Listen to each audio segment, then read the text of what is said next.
scientists say talk about global warming, they just simply mean the instability of the temperature changes, regardless of which side of the spectrum you're on. Mm-hmm. I'm Sometimes convinced hot as that shit, that sometimes weather's a cold. cycle. Yeah. I mean, Convinced weather's a cycle at this point, man. I mean, from a basic sense with regards to seasons, you're kind of right, but there is still the expectation you wouldn't expect to find a day at 40 degrees in the middle of the summer. There we But if go. we keep going on about things the way that we are, I would not be surprised if we find that one day. I want to get back up to 115. I want us to stop breaking records. That Nope. shit was I was bad. talking as a whole, like as a planet. There's probably a weather like overall that we haven't seen yet because we haven't been tracking it long enough. I really don't want us to experience what we did with the was it 2020 fire? I think it was the 2020 fire, right? Ellie? I Yeah. can't remember when it was. It was a few years ago. It's about Yeah. COVID time. Yeah. So the 2020 fire, if y'all didn't know, it got so big it had its own weathercast. And on my birthday. Was it on your birthday? The sky turned yellow on my birthday. Oh. I remember because I was on the trampoline. Yeah, with all the it balloons started inside. around September. Yeah. Oh. Do you remember? I remember that night when I was like, I got happened in September. Yeah. I got my new FNAF books, and I remember that night. But Mumsy came in in the middle of the night. I was reading my FNAF books, and I was like, "Hey, Kat, just to be aware, we might have to evacuate. You gotta pack up all your valuables." And I'm just like, I just got these books. If it helps, my computer currently says it's a smooth 86 degrees outside. Oh God. But it should go back down to 60 in 2 days. Okay, and you have the other maps, right? Uh-huh. Okay. Alright. But yeah, so, hello and welcome, dear patrons, to Purgatory Corner, the Library of Dreams. I'm your storyteller, Sinspeaks, and today we shall be continuing the tale of, oh wait, that's the wrong one, sorry. Hello and welcome, dear patrons, to the Tables of Taurus, a chapter of Purgatory Corner. Honey. We switch daily, it's fine. I am your storyteller, Sinspeaks, and today we shall be continuing the tale of Shifting Fates. Come on in, take a seat, and let your imagination run free as we desperately try to get past this horrendous heat cycle. 'Cause, God, it sucks. I like how for y'all it's hot, and for us it's been cold. Yeah. It's just been constantly raining. You know. It was raining for about, 3 weeks, I think, and then it was, I think, 60s yesterday, somewhere around that, and then it just decided 70s yesterday. Was it 70s? It was 70. Upper 70s, yep. Yeah, it was like I upper. was dying yesterday. I remember. Yeah, it was like upper 70s yesterday, and then I remember the day before. I remarked that it was kind of cold that day, so it's probably around 60s because Ellie was actually feeling okay. And then today, almost 90s or above, and then 2 days from now, it's scheduled to be 60s again. Well, Sin, if Have you to took tell off the your weather, jacket, you whether or may not. actually be able to survive the weather. Shockingly, I did take off my jacket. Ellie was very confused. Whatever happened into Oregon? Growing up, the ongoing stereotype for us was just simply that we have so much inconsistent and exceptionally heavy rain that we have gotten comfortable with just going outside in a small shirt while all in the middle of a monsoon. I'm pretty sure people still do that here. You don't have my map on here. What? Welcome to Texas. People stand out in tornadoes. I was just excited to see the map, but it's not loaded up. For a Corey, the general expectation is that in September everything is on fire, and then in October everything is raining. I guess I could have phrased. Yeah. I guess I could have phrased it better. It was more along the lines of show you a picture of in the middle of a monsoon and ask you to identify who the tourist is, and then a couple seconds later points at the guy with the umbrella and says, "It's him." It was I think 2021. I was outside. Oh no, I was outside. I was at the I don't know where I was working at the time, but I was talking to one of my coworkers, and we were approaching October. We were approaching Halloween specifically, And I was talking with them because it had been cold, it had been obscenely hot for the entirety of summer. And so I was talking with them, and I was like, oh my god, we might actually reach, for the first time, October, when it's higher than 50 degrees. And then it got to Halloween of last year, and no, it got cold. It dropped down to 40 from 80. It was rude. It dropped down to 40. Like 3 out of the past 4 years, it snowed on Halloween. Okay.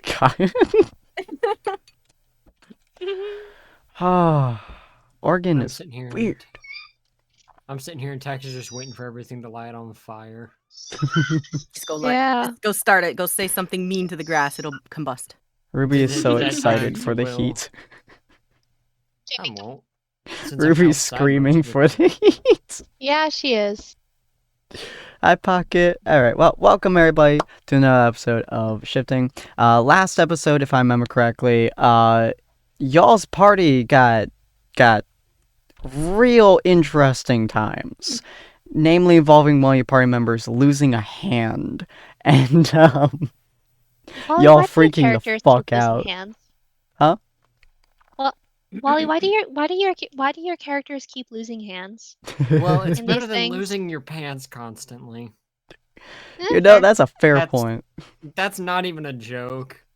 I had problem with pants before this. I'm fine with losing my hand. At least I keep my dignity this time around. What? Both his Fallout characters okay. managed to have issues with pants. Why? Because Ask the DM. look, I was really mean about his pants. Why? I don't Well, actually, Do we need One to of talk the- about something, honey? there was a Do you reason have- for do one you of need- them. Some help getting out of the closet? No, I I'm mean, he's short firmly. enough if he can't reach the handle of the closet door if he's stuck. I mean, Look, I have tried climbing my way upwards. It's not going well. You gotta Oh lose the my pants. It's gosh. dragging you down. You know, good point. Ellie, be wary. Very short. Like 110 Okay. degrees. Here we go. I'm okay. Yep. Ellie I is think I checked killed out. Ellie checked out that conversation real quick. Well, you know, it's fine. It's fine. Anyway, so y'all are back inside of Miesi. Let me move you guys back into the tavern, actually. Here we go.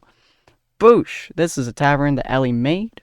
If you guys want to see all this stuff, the kind of maps that we're making and like the designs that we're doing, you guys can probably pop over to our Discord where we'll post eventually, or you guys can pop over to our Patreon where we'll probably also post eventually, as like this is kind of the stuff that we're showing, as we don't really have any other place to put it.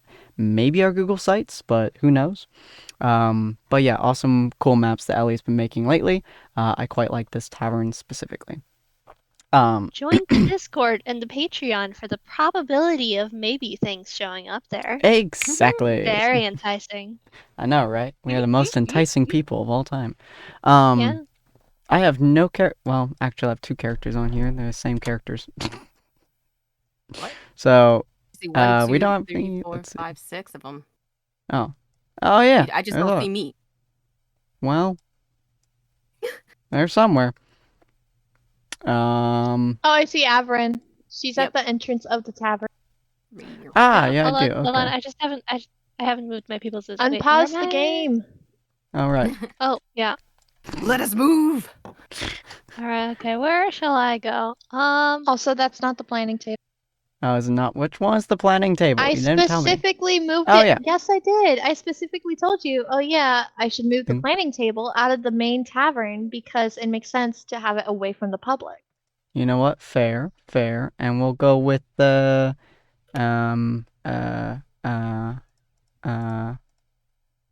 we'll go with mysterious figure here as Oh. as the other peoples that are Wait, around the it- table. Wait. If Rowena's here, like, if Rowena's gonna be present for this session, maybe Rowena will finally meet Jackson. I know, right? There's a possibility. Maybe. It's been 16 excited. episodes. It's been not 16. It's been 20 episodes.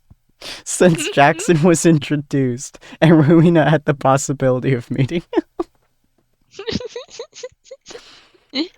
I It was almost bit- feel like I should have tried and avoid it just to like keep it going. I think this is one of the longest know running what? jokes of this entire series. If Jackson shows up, Ruina's not coming. All right. I don't have a bartender, so we'll go with How dare. I know, right? We'll go with Jimmy. Jimmy the bartender. There we go. And I've never had a bartender. I need to make a bartender like Wasn't this Uh, bartender a dragonborn? was this one? No, that was Circadia's. That No, was the right. last time? Mercy didn't mean- have one. If you just need a bartender name, you could use a name I was intending to use for a character a long time in the future. Probably not even with this group. If Oh. Or you can use Reuben. I don't have Ruben on this one. I had a white or a silver scale dragonborn that I was planning to call Gelmar Cryonis. Gelvar. That's a nice name. You know what? Fuck it. We're gonna have Gelvar. Where is my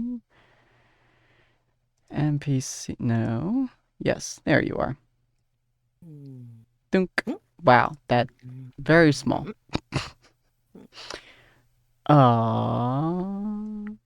Duke. There we are. Dragonborn face. I don't know if you guys can see. Okay, good. That'd be fine. Dragonborn face. There we are. Gelbar. Hi, Gelbar. Okay. Yep, should be fine. So y'all are coming back from a very long couple of days. You lost a hand. Oh my god, what was her name? Shit. Sorry, I'm still getting used to the whole not working thing, so my days are a little bit longer.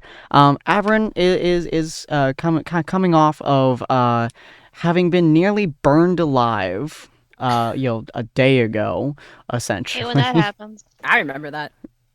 And squirrel friends have become squirrel friends. Now, before we continue on further, Rowena, you had sent me a private message earlier. Do you want to go down that route, or? There are two routes that I was thinking of. I'm going to do the short one that won't take me too far away from the group. Okay. But take you away from Jackson, of course. I'll be back though. Hold on. I'll be back. I don't remember. Oh, so that's the Dragonborn one, right? What is it? Professional planning, folks. There we go. Okay. Just want to get That one shouldn't take too long. Right, yeah. Yeah, not too hard to find one of those. So essentially you found a canteen. Probably inside the Dragonborn's camp. Almost certainly there was one, especially with the chaos of everything that happened. I can guarantee you that they just lost a canteen at some point. Maybe the squirrel guy. You know what? You stole the squirrel guy's canteen. Does it have a big enough I guess mouth is what it is. 100%. They need a wide brim.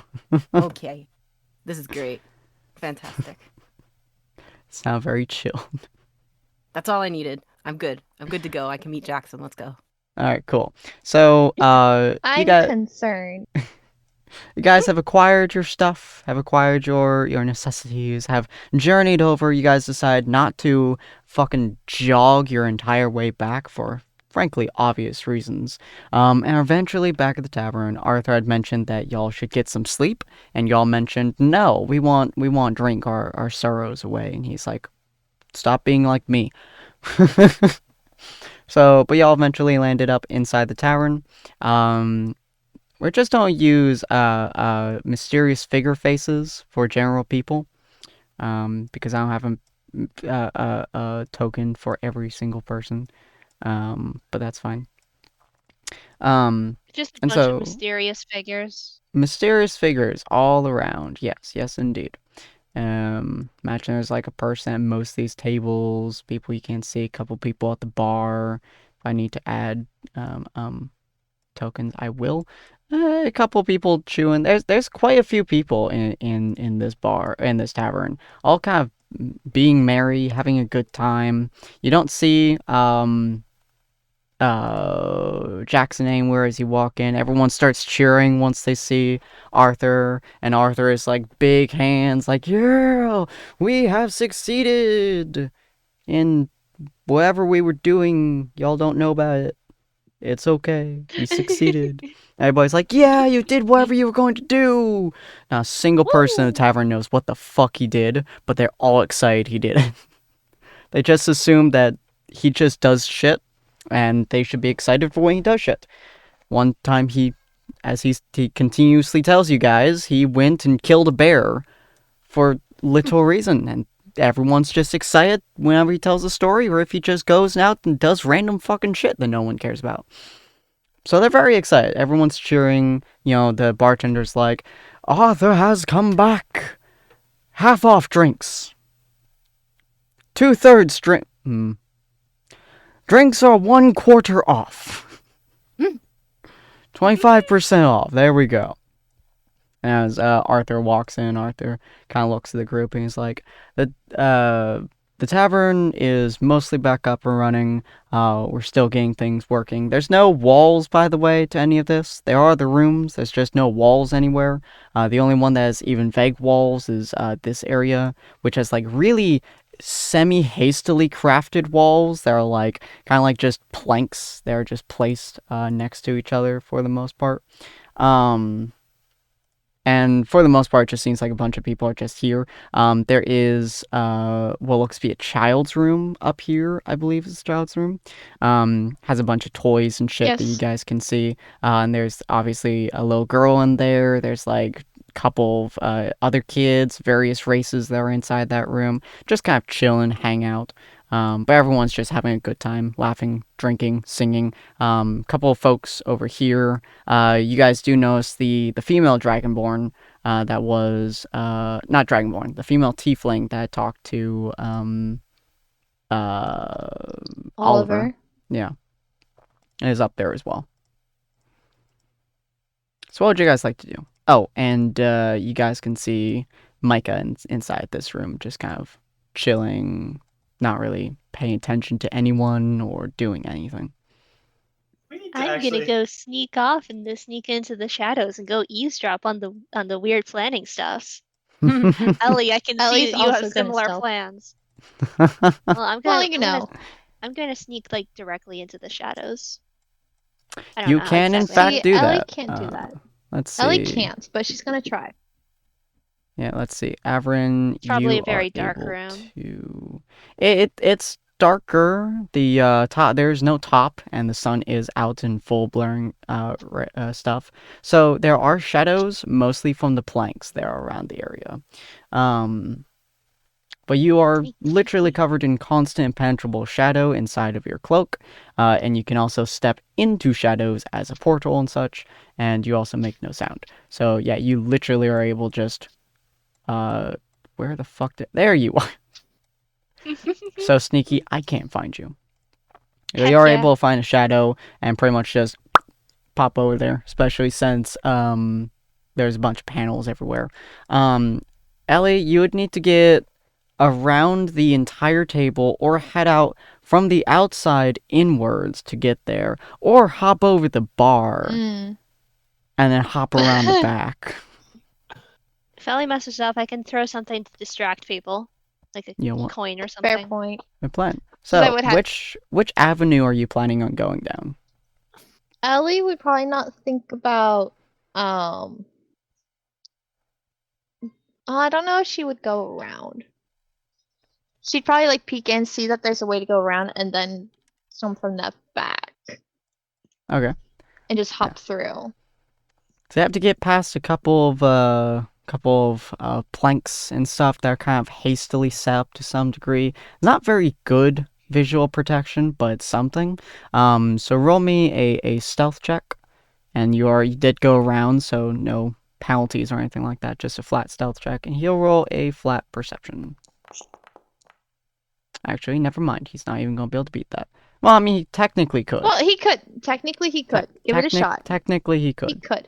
He's not going to. Not. What about all the other mysterious figures? Oh my god, Bill, what the fuck are you doing? Bill, what are You you went- doing? Look, I'm Oh, just no. saying. Bill's too tired. He saw where people were going. He grabs a single booze, a single thing of beer. He walks in and just stands on the table. He does not care. You know He's what, too fair tired enough. to care, and he knows his party's going to get involved. Therefore, be the loud one for once, because handless motions require handless executions.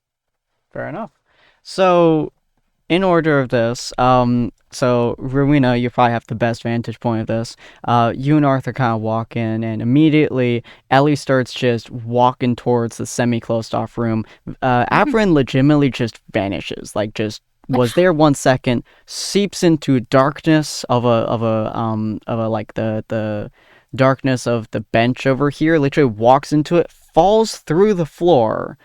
Legitimately just teleporting. And Bill just grabs a bottle and starts walking through these doors. What do you do? Oh, and Oliver walked over to the bar. Okay. And this is kind of like crowded, right? Or is It's it a not? semi-crowded bar. Yeah, the 3 of these tables are filled up. The bar is kind of semi-filled. Everyone's cheering. Most of the rooms are somewhat filled. Yeah, I don't want to be around Arthur. I know he's gonna attract attention. I'm just Oh gonna yeah, try and, he's like- going straight towards the fucking party.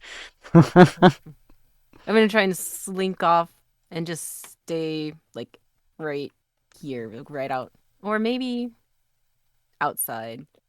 Okie dokie. I'm not going in. Just 'cause I don't know what's eyeballing going Ellie on. from afar. Do you know what? Let me Oh no! do Wait, I something. need to go up to the bar first. Okay. And then I'll go Mm. over there.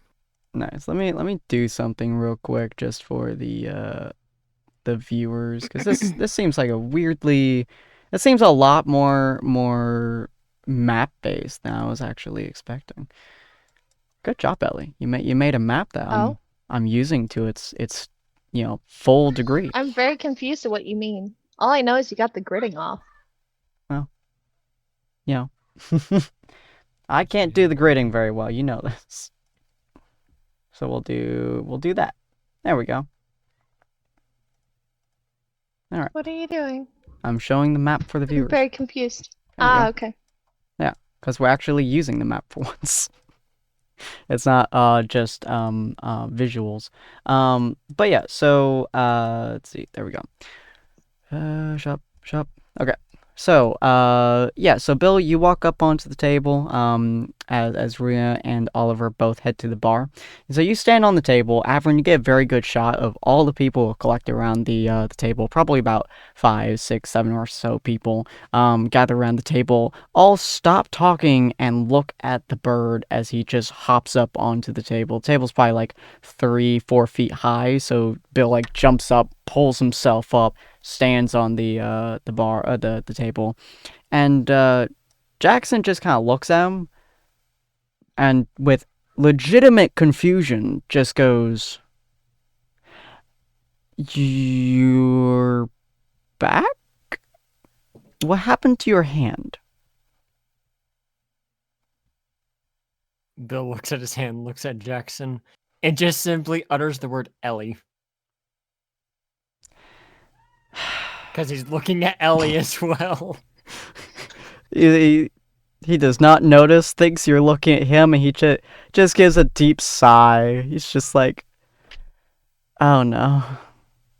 What did she do to your hand?" That's... No. Not... The hand...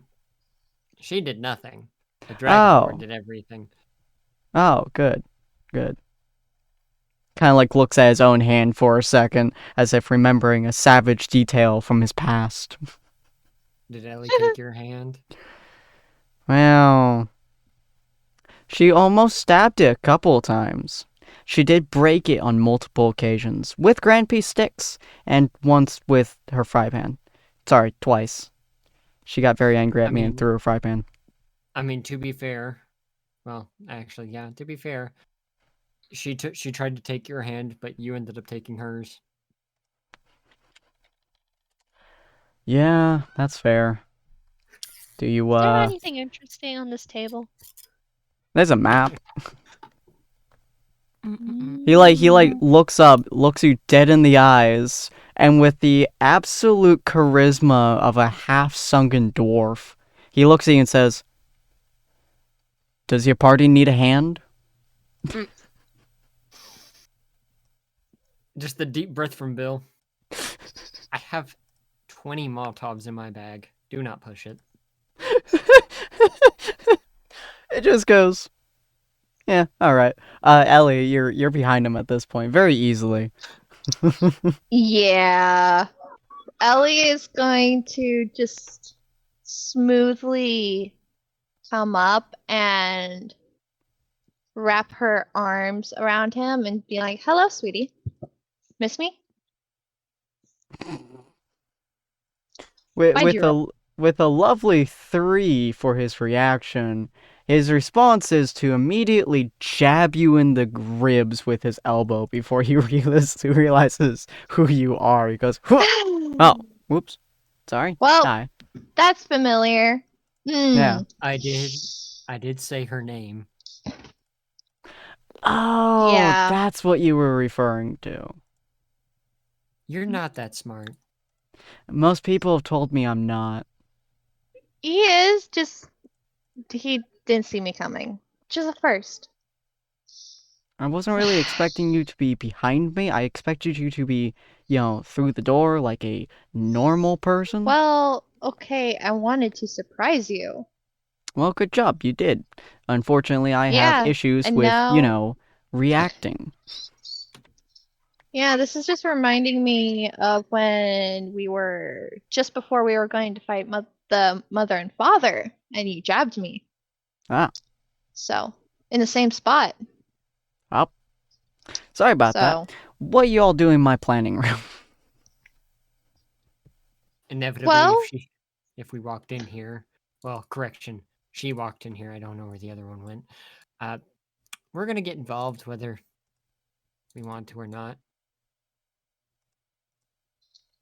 we Fair. just came back from the Dragonborn camp, and after some lovely mishaps, we decided we should celebrate and have a drink. But I wanted to see you and decided that you need a break from whatever you're planning. Interesting. Well, it's good to see your group.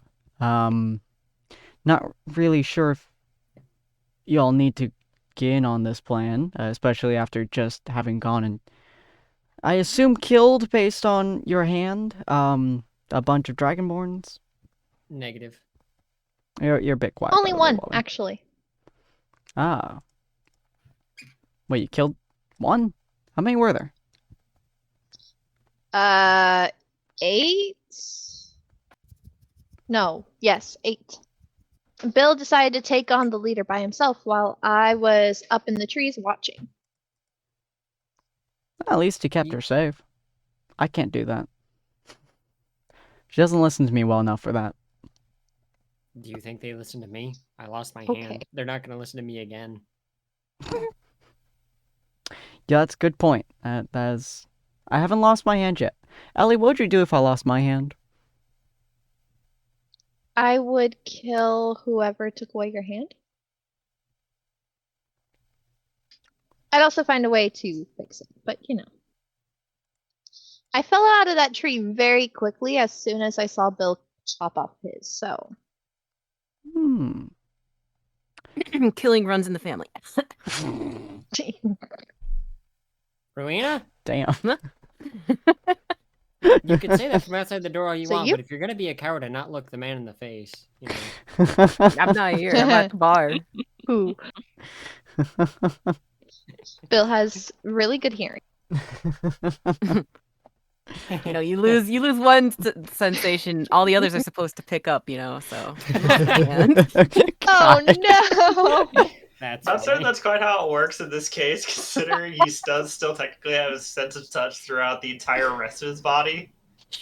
Oh. That's how it works. I'm imagining Averin is like looking in here and looking at everything going on, and it's just like, I was expecting more weird governmental plotting. I'm gonna pickpocket someone. Oh Oh my my god. Really? In front of another rogue? Sure, you can try. Roll stealth real quick.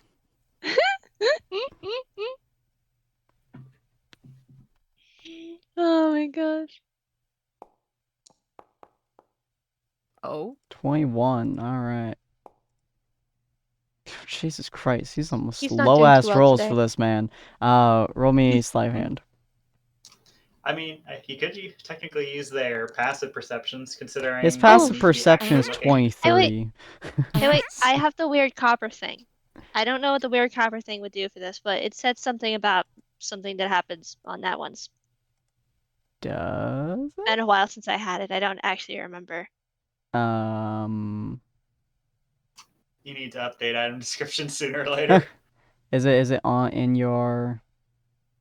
Lucky Penny, the next time they roll an at one, they get a reroll. The Lucky Penny becomes a normal copper. I feel like I remember something weirdly Oh. suspicious about that because I remember you like copying the description. It was like, oh no, that's spoilers. Oh yeah, no, you're right. You're welcome to re-roll it. I just really want to know what happens with this copper. Okay. I got 19. 19, cool. Yeah, it's above that guy's passive. Jackson's passive perception is, I believe, 23. So he just sees everything passively, but with her being super sneaky and shit, he's just gonna like actively be looking. And shockingly, that's not as good as his passive. But yeah. But the guy here, 100 per hit sent his passive's 15, and he 100% misses that. As Averin like sneaks up behind him, accidentally shoves her hand into the wrong pocket. So she shoves it like she dives her hand down, shoves it into his coat pocket for a second, pulls out, and he's kind of like, huh? And then she digs into his pants pocket, pulls out some money. You pull out, let's go with a silver as well as a note.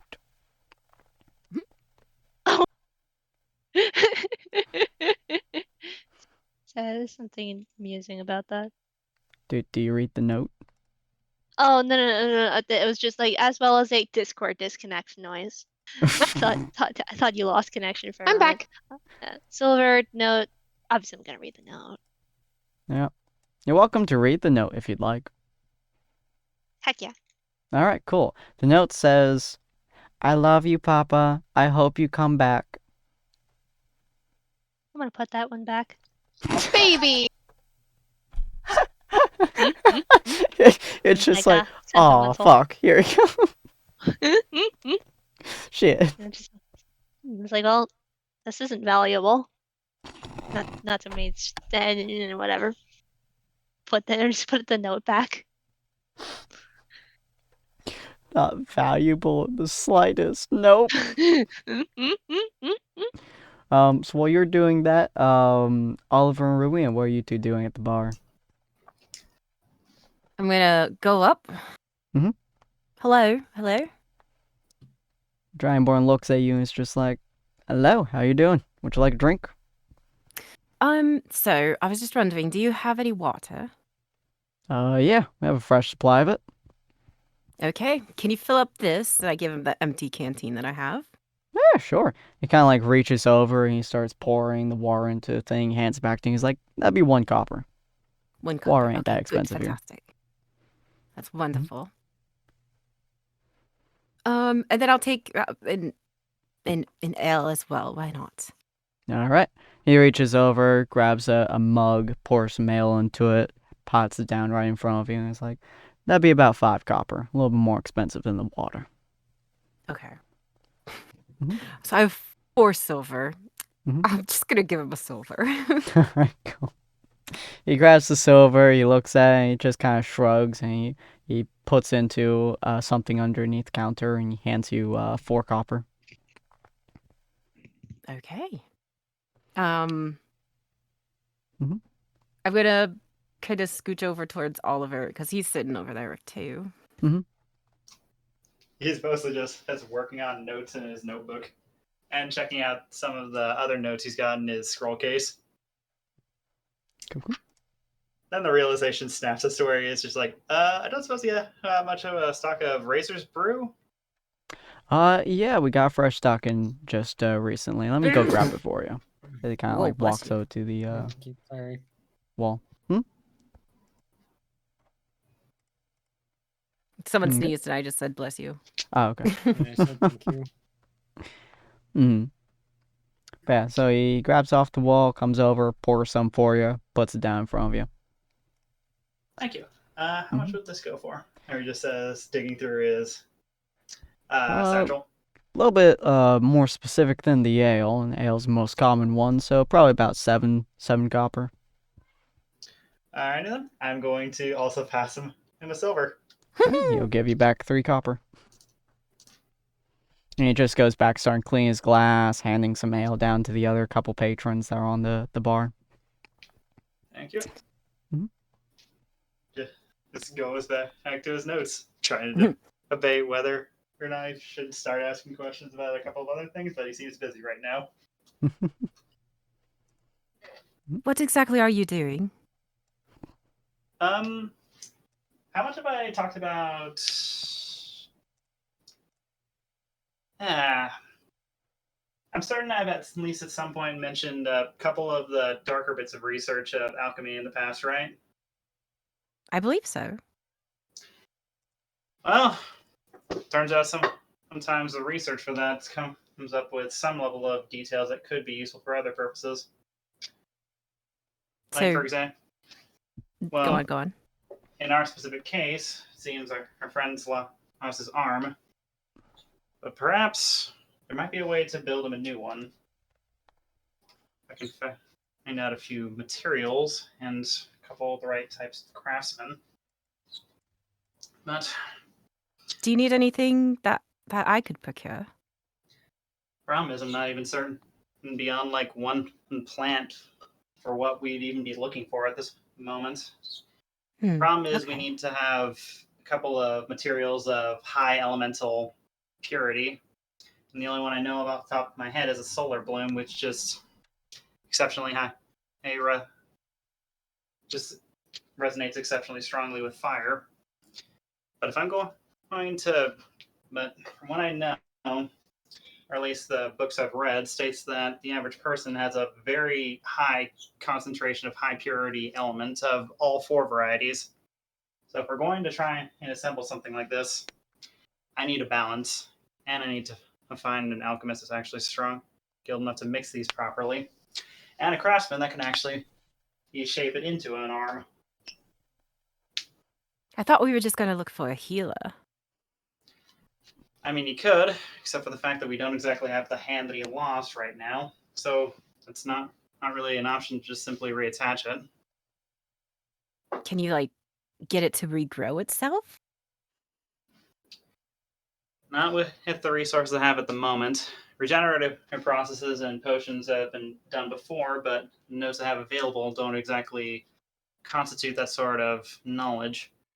Though am planning to make a run down to the library down in Miersay, assuming it's still in commission after the incident with the false god, or with the lesser god here. At library, Rowena just makes a face. Ooh. And then, so what did you think about that Dragonborn and his creepy axe? Well, I think it's pretty clear after the effect that it had on Bill that it very strongly resonates with necrotic energies, and that doesn't exactly sit right with me. No, I didn't think so. At the same time, I don't really have the means of just taking it away from him if that's the concern. How do you think necrotic energy got onto the axe? Well, theoretically, you can theoretically, with the usage of magic or alchemy, or honestly a lot of other different processes, you can practically bind nearly any sort of element with basically any kind of object if you know what you're doing. It's hard to say how it got there in the first place, but the fact that as necrotic tells me it's not likely to be a good thing. So, do you think they had or have anything to do with the necromancers at all? It's possible, but from the general feel I got from them, a lot of them, while yes, a lot of them are out there looking for combat, in a sense, it almost felt like a lot of it was just simply strengthening yourself to improve your odds of survival against the bigger threats out there. And if that's the case, he could have procured that through any other means. Heck, it's possible he could have just killed his previous user and just picked up his weapon, and now he's got the necrotic weapon, for all I know. Do you know if someone's magical item that can affect the actual wielder, right? At least that's what it turns. Oh no, you don't think? You know where I'm going with this. I do now. And that's a very unnerving thought. Okay. But that doesn't exactly sound like... It's definitely a strong possibility. I guess we're going to need to go track him down later to have a closer look at that. Still, though, if it's like the others, then there's a strong chance that something like that's sentient. Can't say I know how these sorts of things behave when they're out of somebody's possession, but if it is manipulating him, might need to pursue it. But then again, the first one that we found tried to manipulate all four of us at once. So that it could go either way. My dad's bow doesn't seem to be manipulating anyone other than just him, right? I haven't felt anything, right, Sin? Nope. Okay, yeah. It's only specifically, at least based on Oliver's experience, only specifically towards those that your father directs that force to. Yeah. Based on Oliver's experience. Rip. Okay. Mm-hmm. Well, I'll stop bothering you, but if you do need anything, I'll keep in mind what Sunbloom was it? Mm-hmm. Solar Bloom is technically Solar Bloom is the one I use. I hear it can grow in some of the deeper depths of Helios, but can't say I know where specifically to look for. It's supposed to be. What would I know? Roll me a nature check. Nature. Here we You go. probably learned a lot from your mother in terms of the fauna around the area, especially as a ranger. It's not really great, but let's see. That's a 12. Let's see. Did you take Above favored average. terrain? No. You took Deft Explorer. That's right. Mm-hmm. Okay. You've heard the name before.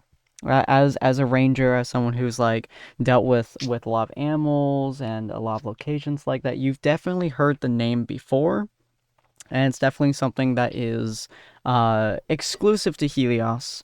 Probably something that is like buried somewhere that would get a lot of sun. Most likely, that would be somewhere very high up, which the only place that is super high up that still is in Helios would be the two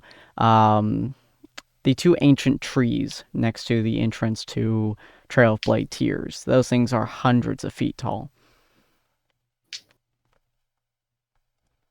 I have to say, as my mentor told me, sounds like it's a flower that's so strong, or that's infused so strongly with fire-based elements that you could straight up light it on fire and it would survive. Marina kind of touches the necklace she acquired. I don't need a flower for that. That seems like a waste of a bead if that's what you want to do, but to predict it. But I guess you could try that. It seems like a bit much. No. Well, yes, I'll leave you to your notes. And you see her just like open this new canteen that she stole and put in that what is it? Chaos cube thing? Yeah, so it's a completely black, very smooth rock. Imagine a skipping Good rock. stone, but it's completely smooth, black. Almost looks like it's made out of obsidian from just like the dark and glossy look of it. It's also freezing to the touch. Yeah, you just watch her use that thing which you've seen Ellie refer to as the stone to communicate with Shar. And you just watch Rowena pull it out and then just shove it into her canteen and close the lid. Is that Ellie's Stone of Shar? I have no idea what you're talking about. And then she will just go back to where I said she was going to go, which is over here. Woo. Just watching her pass by. Oh, that can only end poorly. Just as idly taking a sip of his beverage. Nice. And with that's happening. Jackson is looking at the group and Bill and everything like that. He's just like, all right, well, we've been kind of planning some of the more difficult stuff that we're going to be encountering here in probably next couple of months based on the information you guys have provided for us, which is namely the war. Namely, if things go south, what to happen.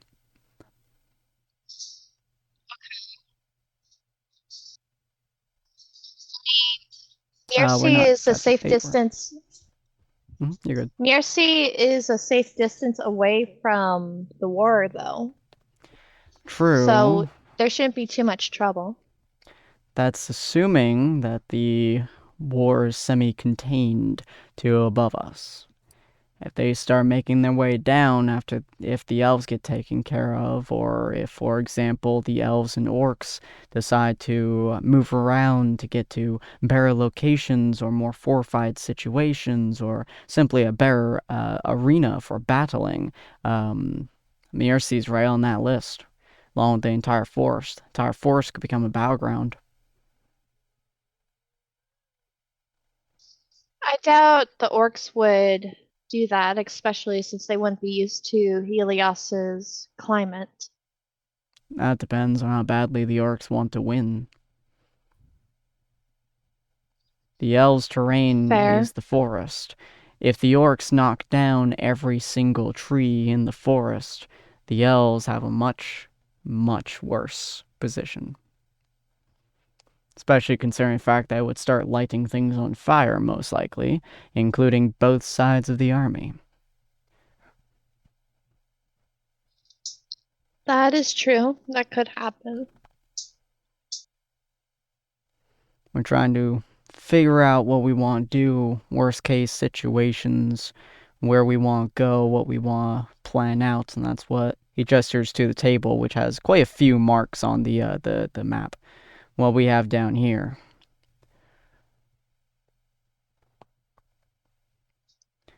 Well, what we've been planning is our next stop is the dwarves and talking to them about the war.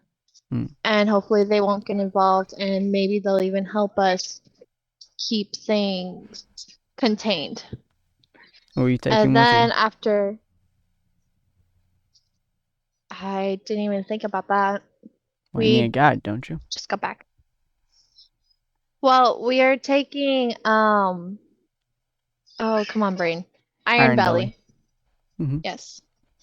We're taking Iron Belly because he offered to guide us to the dwarves and present the drink Oliver made. Interesting. Unfortunately, he's a non-combatant. You're going to have to take someone else along with you in order to protect and make sure he doesn't die. Your team can take care of itself. He kind of gestures to Bill as illustrated, but having another member that you are unaware of the abilities of, if any, might make it difficult, especially if you have emotional attachments to each other. It'll be fine, Jackson. Okay. That's very specific. What I'm saying is I don't want you to choose your party member over Iron Belly if things come to shove. Well, everyone's important to me, whether party member or not, but that's just me personally. It's gonna kind of look past Bill at the door, kind of somewhat noticing Avery. He's gonna say, "I know you and Bill would, possibly the doctor. Other teammates can Notice say me? they won't." Huh? Someone said you said something about like kind of noticing Averin and Bill. Yeah, he like vaguely notices Averin as like Averin's kind of like shifting a little bit. But he's like, and In what the will middle of pickpocketing someone. yeah. He's Just like, like, start and your like, other teammates which would they give up their teammate for someone else? Oh my goodness. depends on the teammate. To be Ding, ding, fair, I ding. don't Mm. think Rowena's going to give up. Yeah. The only Exactly. teammate I don't think would give up another teammate, especially give up me, would be Rowena, if So I'm being honest. having another person there, specifically keep an eye on Iron Belly, would be helpful.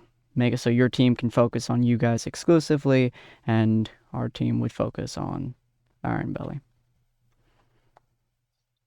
That Are is a you good just plan. trying to come along?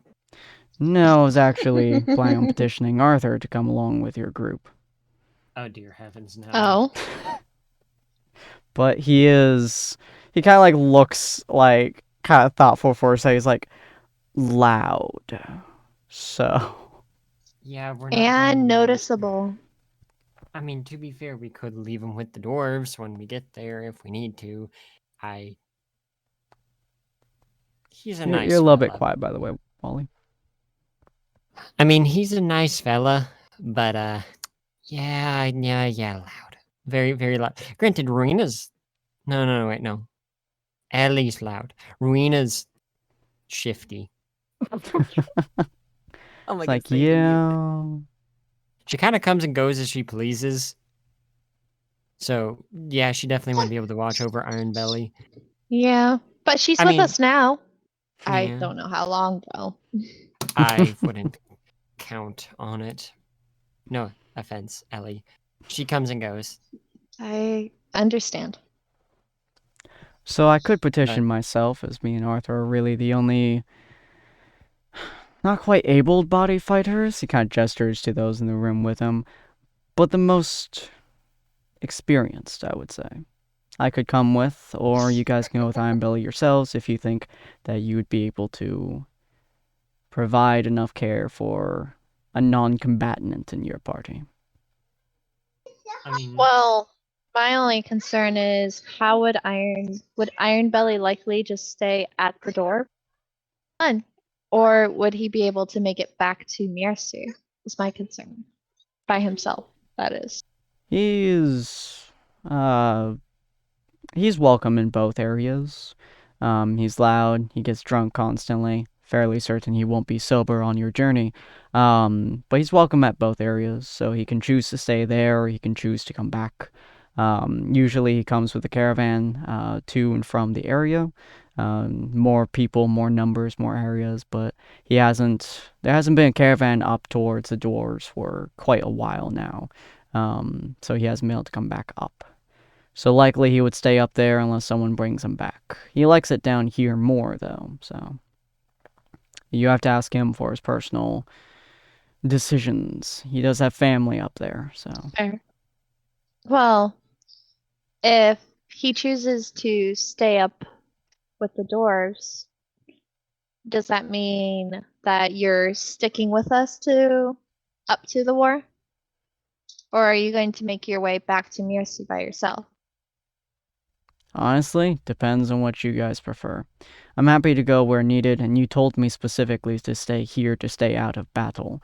So that's my natural assumption of direction. That's because at the time you were literally just 24 hours taken over by a goddess. So if you go on a mission, I'd want you to be safe at least. Well, from the sounds Because of it, clearly I'm not being the safest, but I don't see you stopping me. He shrugs. I'll listen to you. I care about you. But if you want me to join along with you, I'm happy to. If you want me to head back to Mercy after all things are done, I'm also happy to. Kind of depends on what y'all need. If y'all feel the need to have another member surrounding your party, or protection's sake, or just damage. Or else stealth. Though he kind of again stares at kind of Averin's general direction. You seem to have that business down flat. I mean, true, but she has sticky fingers as Ellie faces the same direction. So that might be an issue with the orcs eventually. I'd be more worried about the dwarves. Dwarves can be quite greedy, right? Or is that just a story thing? Generally They'll speaking, understand. the orcs don't care about money. They'll rather stab you with it than they would use it. Oftentimes, it's kind of irritating to deal with orcs and money because they smelt the money into weapons. It's not very effective, but if you use it as a javelin and it hits the enemy and splinters off into their bodies, it'll kill them. But dwarves, on the other hand, they hoard. They hoard a lot of money. In fact, they're probably where most of the money on the continent is that gets passed around from time to time. They often do favors instead of actually transferring money. If it's worth enough money and you find it to be equal value, they do the favor for you instead of paying you. It's semi-effective. Seems like they've got more money than they can deal with then. Yeah, Somebody's and gotta they're take it off overly their protective hands. of it. They don't like giving Yeah. away their money, and they don't like parting from their money. So when you do manage to part from it, well, most see it as impressive, especially the wanderers that go across. Dragonborn, for example, the traders, the tabaxis. They find it impressive if anyone can wraggle the money out of a dwarven hand, unless it counts for booze. Well, in I'll be my sure to impress opinion, them. of course. In my opinion, of course, not biased, I think it would be a good idea for you to stick with our team, especially since it seems that you are well informed with how the dwarves are, and even with the orcs. I spent a your lot of time with missions. the dwarves. Not as much with the orcs, but when you hear enough tales from soldiers that have fought, you start to get used to it. Fair. But I would argue that you are biased. He kind of gently pats your head. Okay, I'm not. Okay, it would be nice, especially to experience a mission with you, but I need to think of the bigger picture. I'm gonna put in my 2 cents. Arthur's nice, but he's too faithful to people. He didn't even try to intervene. The rest of you were ready. He was somewhat ready as well, but for as judgment oriented as he can be, he puts too much faith in people, and that can be threatening. I'm pretty need- sure if we weren't around, sorry. If you weren't around, I'd be dead. I'm pretty sure if we weren't around when he went to go to the Dragonborns, he probably would have been captured because he'd be nice, because he's a giant sweetheart. Bit too much. Well, what I'm getting at is we need someone that can mesh with our group well. As nice as he is, he doesn't mesh with the... Where is Averin, by the way? Averin, show yourself. I'm not going to go Hi. looking. Thank you. She doesn't mess with our stealth-centric party. You can be stealthy sometimes when the enemy is too focused on something else. Averin's extremely stealthy. I have multiple abilities related to me getting around in stealth. Doc has invisibility potions that helps him get around. Rena comes and goes as she pleases, so she's somewhat stealthy, as I'm not sure when she's here and when she's not. It's a little terrifying. But roughly speaking, on a front note, we could use either or, but my vote's more towards Jackson than our Big Buddy. Big Buddy's too nice. Jackson's going to be a bit more prudent. Big Buddy doesn't really have any stealth options, as he's a walking, talking distraction. Jackson's going to be more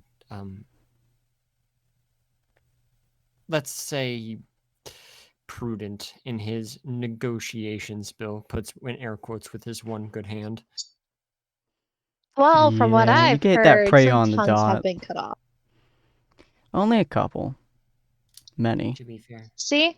Not biased. Bill talked you up more than I did. I'm just talking of the legitimacy of one person or another. That is true. I do like the big guy. Don't get me wrong, his house is very nice. It has a lot of good food. He Indeed. has very good taste in food. But I'm gonna think of the group's orientation and what we would legitimately need. My vote would also be towards Jackson, for the stealth things, perhaps some resolution to the romantic tension, obviously. Though, admittedly, Elise, there could be You some... see him like start to blush a little. He kind of like looks Ellie's away a hiding in little her bit. fry That. pan. Yeah, Ellie's hiding in her fry pan. It's like, nope. Not. Though we could use Arthur as a meat shield. He's a bit too effective at that, I'll be honest. He is a very good meat shield. I will give him that. Yeah. With distraction, meat shields, such and such. But that's at least my part. Again, the others also have a say. Granted, I think Doc's at the bar. I don't know where... Hold on. Rowena! Bill's just gonna yell. Do I want to come in? I don't even know. He's just gonna keep Rowena, yelling your hurry, I'm name. injured. Ellie's gonna join in. It's like, hurry, I'm injured. Hello, yes. Oh. She'll come in, but she's staying right here. You like lean in the door, look at Ellie, and be like, "Are you?" You good? It's horrible. Well, I mean, It's graphic. It's violent. There's injury. She I see probably no got a paper doubt. cut or something. No, she's missing her entire leg. It's just below the table. Yes. Am I close enough to I'm hear very this discussion? You would be, yeah. It's just fucking planks of wood set up in like a semi-fence position, so you can easily hear this statement. All you hear is Bill scream Rowena. Listen. I Something came about because you injury? called. I'm not dumb. I know she's not hurt. I mean, it could be. It Who knows? could be, I could yes, have, like, but I an didn't hear internal anything going organ down. bleeding. There's hurt Emotional emotionally. damage. He kind of like looks at Ellie, and he's like, "I mean, we could reenact our childhood. I could throw you out the building." I mean, that'd be fun, but I don't want you shot. Rowena just met you. Let's not give her a bad impression. Hey, I just met you, and this is crazy. But here's my arrows onto your body. Well, hello there, party member. Is this the sister? Yes, that's my sister. Mm-hmm. Hello, That got to Ellie's stay sister. with the parents that dropped me off. Is that a good thing? Honestly, I mean, I got to probably. meet you. Yeah, it's pretty great. Hey, doctor. Nice to see you again. Hey, just this way, at him. Her leg is in fact still on her body. No Yep. one's taken off yet. Mm-hmm. But is it Well, covered okay. in scrapes or not? Just giving him a Oh. cross-eyed look. It's like, well, I I haven't mean, cut into a it little yet, scrapes so from- probably off a okay. tree. Yet? I'm sure she'll try Sorry. stabbing me at some point. Oh, Hmm. maybe with your own blade, I guess. But I no, did I'm give fine, you it. Doc. Just a couple of scratches from a tree. Mm-hmm. Mm-hmm. Okay, I what do did you like guys your need? trees. We're trying to decide, do we, with our dwarven guide to the dwarven lands, Mm. do we take Jackson? Do we not take anyone else at all? Or do we take Arthur? Don't sound too excited. Well, I'm Of course, I was I'm- joking. Yeah. I'm giving you your options, unless you want me to, pulse out Molotov. I can make the arrangement exciting. Jack's like, no, no fire. No. We just built this goddamn wall. I think I did hear part of the conversation, but your comments about stealth, if we're focusing on that one, I think Jackson sounds like a pretty good candidate if he's willing. I'm happy to come along if my services are needed. I'm sure Arthur can hold down the fort here, Phew. and we have several scouts around. Apparently, Yeah, you I'm fought a sure you're. bear.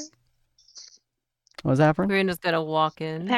Apparently, you fought a bear. I'm sure he can handle whatever this town throws at the place. He has told me that story so many times.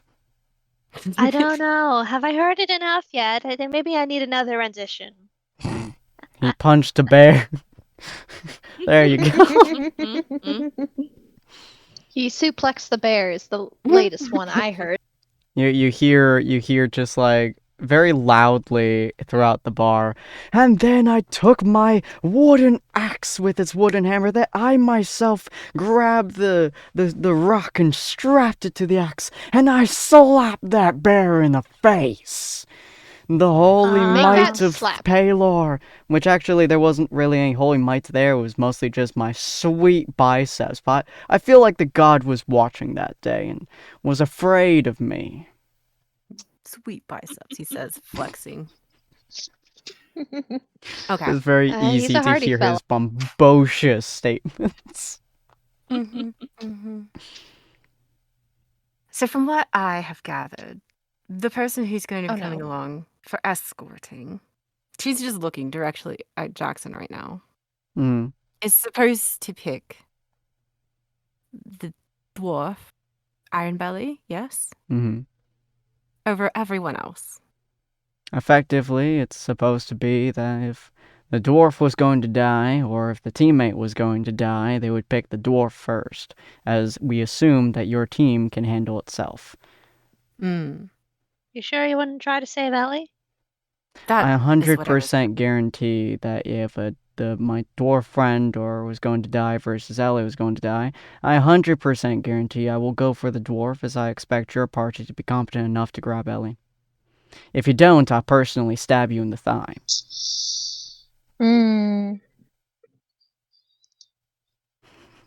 Fair.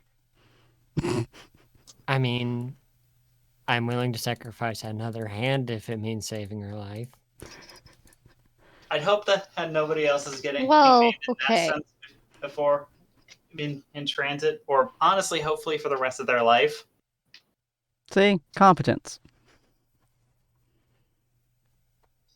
He's putting a lot of trust in you guys. I hope you realize this. This is like a Marina lot still of is like just trust. glaring at him. Again, if they fail, I'll reactively stab them. If they don't Mhm. fail, they both live. Arthur, on the other hand, would probably throw himself and the dwarf towards you to save both, and possibly kill the dwarf in the process. Yeah, that sounds Okay, about right. yeah. Well, before we head out on the journey, I can always cast Sanctuary on our dwarf, just to protect him a little bit, since he's not going to be fighting. It should save him, protect him from stuff, so. That'll work well. Probably a good idea. Maybe I should head to work on that brew for mini pocket in a dimension as well. Wouldn't it be hilarious if we came back to this town after we're finished to find that only the door survived? You see several of the scouts around the table start glaring at you. It Averin. was hypothetical. I don't think the rest of the group agree with the sentiments of entertainment. I'm I mean, looking hey, at if he Gene. was We're just a tough I crowd. mean, hey, if he was able to down on a bottle of quite literally liquid death, I think that he's a bit more resilient than you're giving him credit for. Who are we talking about? Iron God, I thought. Oh. Yeah. Fair.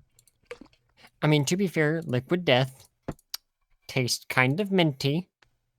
Kind of like rat poison. I have plenty of experience with that at this point. I mean, I do still have this bottle that made you basically die for a minute.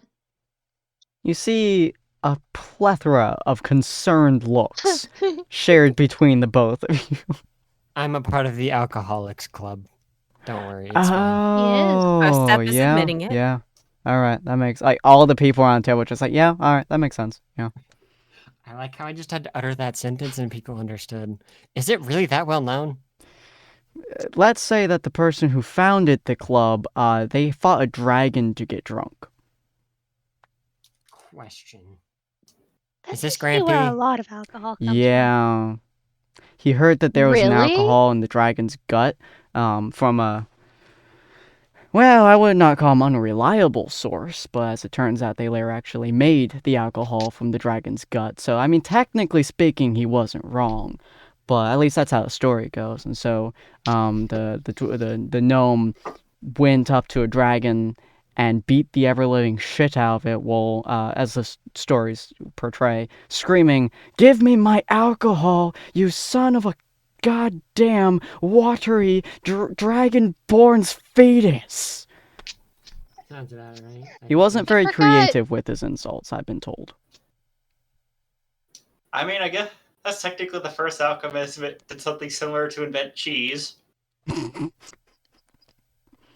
I mean, I found out recently that Grampy was part of a team with my mom and dad, I guess. Maybe it was That's the interesting. Alcoholics Club. Dad, I guess. Except in the case of the alchemist, he used a lamb's stomach, not a dragon's. Yeah. No one really knows who was the guy who told that gnome to go fight the dragon, but they apparently were very intent on making exceptional alcohols, and actually made several of the alcohols that we serve here in the tavern. I'm pretty sure it was Ezekiel. I wouldn't be surprised, honestly. See You know, one at some of the point- one of the scouts start nodding. You know, at some point, I should really ask him about his brewing methods. Add it to my own. I mean, if you want, I'm sure Oliver can pick apart this dragon nut wine I got from him. I mean, I guess if we're just- going to be going to the Dwarven lands, I'm going to need to be learning new techniques as well. Just looking at his new brewer's kit. Well, you'll have two of the best bartenders of Stepping Stone Forest with you, so. Aren't you not you allowed? you see one of the scouts, the guy on the bottom right here. He goes, "You have the infamous dragon nut wine?" Yes, with me Oh. currently. That is like, oh, you like see him like legitimately have like a face of like awe looking. He's like, that is a wine that has been coveted for honestly months now, but like for us in the Alcoholics Club, it's like years for like a fancy wine to come out that doesn't taste like ass crack. And dragon nut wine is like hot on the market, you know? You like fucking hundreds of gold pieces for a bottle of it. And it's just, no one knows where to go get it though. It's such a pain in the ass. And anyone who has it, they refuse to give it. Mostly the dwarves. But, you know, a rare supply. Can I have a taste? Just like a thimble? He just says Ellie's that. gonna. I'm going to intimidate this man into backing down. Oh no. Ellie was just gonna grab a shot glass, but okay. No, you like reach for it and Bill just stops you and he just looks at the man. Oh, Jesus No. Christ. Bill just, Oh, like you no. start reaching, Bill just walks over, puts your hand, and just looks at the man.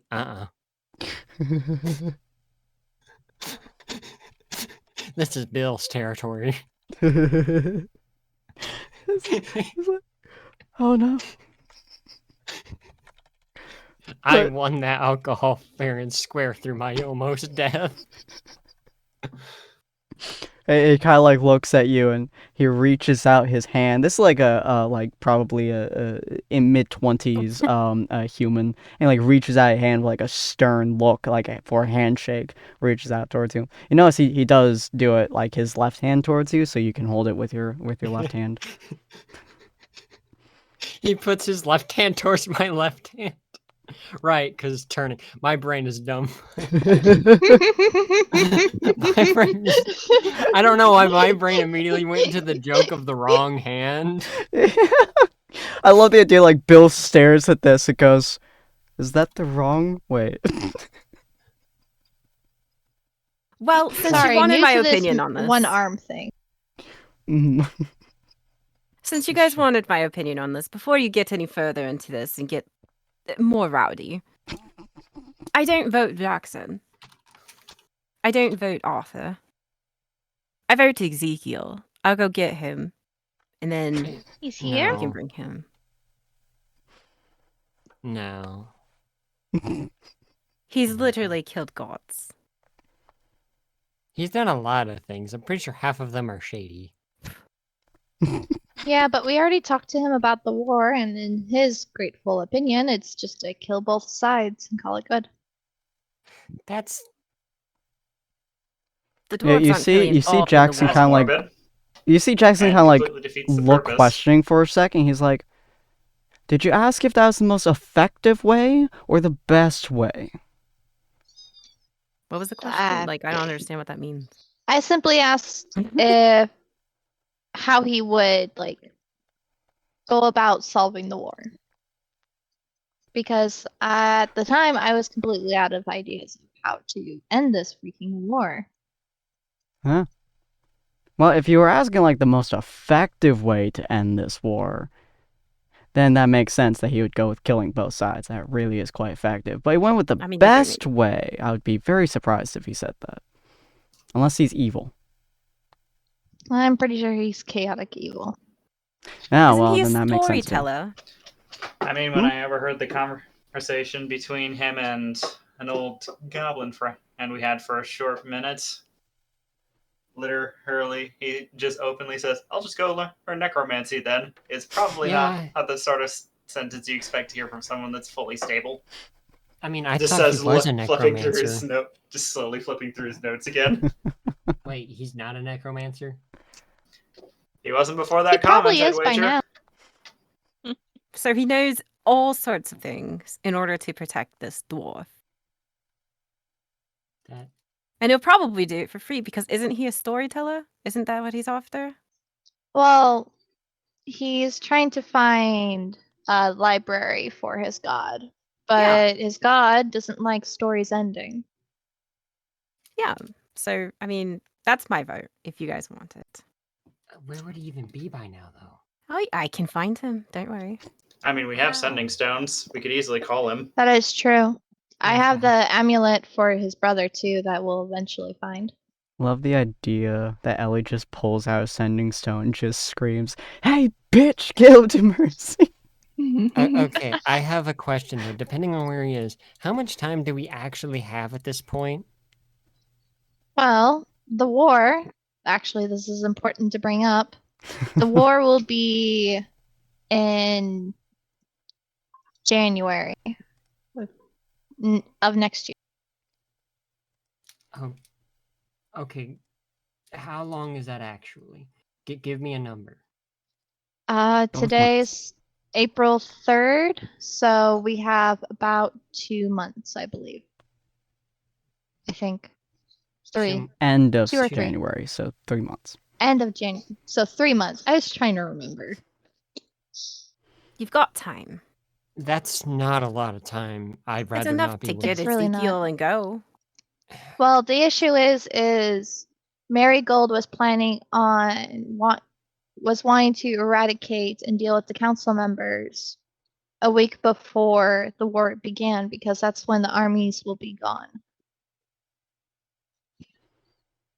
So we don't have a whole lot of time. Yeah, and I'd rather get there quickly. The less likely the paladin is to get on the battlefield, the better. It's also Honestly. officially... Ravino raises her Yep. hands. I'm just telling you. That's my vote. Jackson Honest- kind of raises his hand and he's just like, "How much time does your party need to rest, especially considering the damages accrued? How much time would you like to spend here, recuperate, get rations, whatever you need, maybe spend some downtime not I- dealing with deathful situations? And whatever end period of time, either I come with you or if Ezekiel's here, he comes with." I can head out right now to go get Ezekiel. I'd rather leave tomorrow. We've spent enough time here as it is. True. And I Okay, can so always we're- catch up. In that case, I better run that research quickly. Yeah, and Really I'll nice. start gathering up potions and rations and get my sanctuary ready. However, we need to celebrate tonight. We at least need a break tonight. Mm. I'm pretty sure Bill's the only one that has drinks so far, and I haven't had a drink or a meal. Well, Ellie. Ollie just probably still looking down at his tankard that probably still has a little bit of alcohol left in it. Yeah. Hey, Ellie, how about you send Ezekiel a message, see where he is at the moment. And then we can, because me and Avrin have voted. Jackson, you vote. Ezekiel, I don't. Ruino, or not Ruino. Ellie, what was your vote again? Jackson. Because, yeah, Arthur would be clinky and loud, and yeah, he'd be What good about- for Mercy. Here, ask him that question, and then we'll get Doc's answer, and then we can reconsider ours. I think Doc also said Jackson. At least that was my suggestion, given that we're looking for someone that can traverse more lightly. So I'll just ask Ezekiel. She'll like pull out her stone and be like, well, hopefully this works. And she'll be like, hey, where are you at, Ezekiel? This is Ellie. We are kind of curious where you are. We're at Mercy. We are curious where you're at. We are currently at Mercy asking for possible assistance from you. I'm curious on where I should put him. Put him there. You won't get... I'm right outside the door. Here I come. And the best That'd part be a is nat 20. the best part is you technically don't even need to identify yourself, just simply because sending automatically has him know who sent the message. Because he's met you before. Duly noted. You hear him your reply in your head a few moments later. He goes, not in Mercy. Currently fisting. I don't know your assistance needed. So maybe? That's what you get back. I can just imagine, I can just hear the 5 question marks at the end. You see Ellie having the most fucking confused face. Ellie is going to just lightly, go to facepalm, but she uses her fry pan. Did you say fisting? I take it. What was his message? It was currently, it was, hi, Ellie. Currently, fisting, not in Mercy. Fisting. Don't know what your request was. So fisting. Okay. Well, apparently he didn't understand my message. He's currently nuts in Mercy. He's fisting, I guess? Excuse me? Can maybe help? I don't know. It's Ezekiel. Given him, that could literally mean anything, yeah. I was going to offer you the other sending stone if you wanted to try again, but now I'm not 100% certain if that's going to make things any better. He sounds busy. Yeah, he sounds busy fisting something, I guess. And Ellie's going to just bury herself in her fry pan. It's like, you know what, I give up. Scene cut to Ezekiel. His hand is currently like elbow, almost like bicep deep inside of a jar of some form of liquid. And he's just like, I wonder what she wanted my assistance with. Huh. Well, gotta get this out first.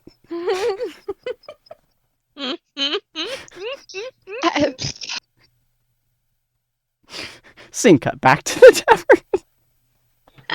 You know what? Ellie's not good at asking questions.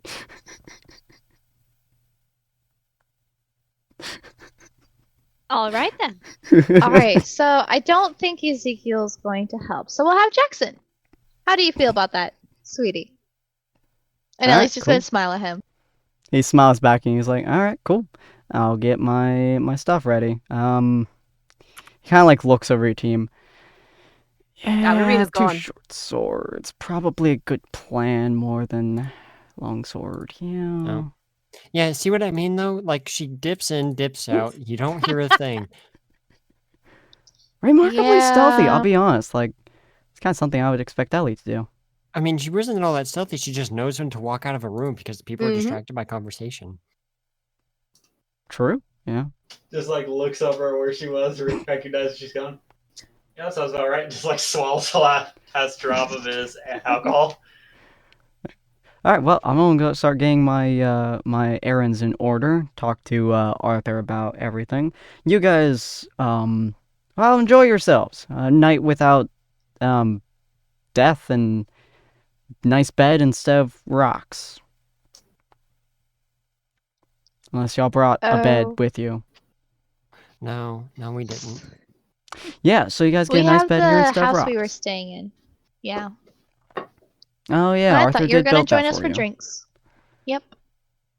I Well, don't really do the resting thing, so Oh, right, elf. there's more to it than Yeah. that. But yes, I I'd prefer better, resting, but that's because occasionally I get weird dreams. I can boss around a god, so it's fun. I'd better go make sure that. Actually, hey Jackson, I don't suppose you know if the library still is in working order here.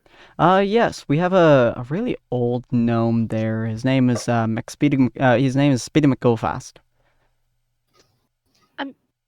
I love it. That I'm gonna I'm back down there. I need to see if I can find some. Sort At of book Averin, about you would advanced alchemy. definitely know this conversation the moment that it's mentioned. So Ollie's going to go and leave the bar at that comment. And Marina tails him. Jackson kind of Oh, like no. leans his head out the door, and he's just like, "Oh yeah, his name not at all relative to anything. Okay. Just so you're aware. All right, bye." I can imagine. Yeah, so that was my sister. She seems Iffy. nice. She just recently started using Yeah. Oliver's name. Oh, You know that. She's getting nicer. Slowly. I'm trying. well, it sounds like she's making great steps. Are those steps including me by chance? Does she know? What was that? You cut out. Oh, I said, do those steps include me? Does she know? Well, when I told her about us in a way, she kind of got huffy that you didn't actually, I guess, pose correctly. And she was gonna try to talk to you about that, but I guess she's gone now. So, anyway,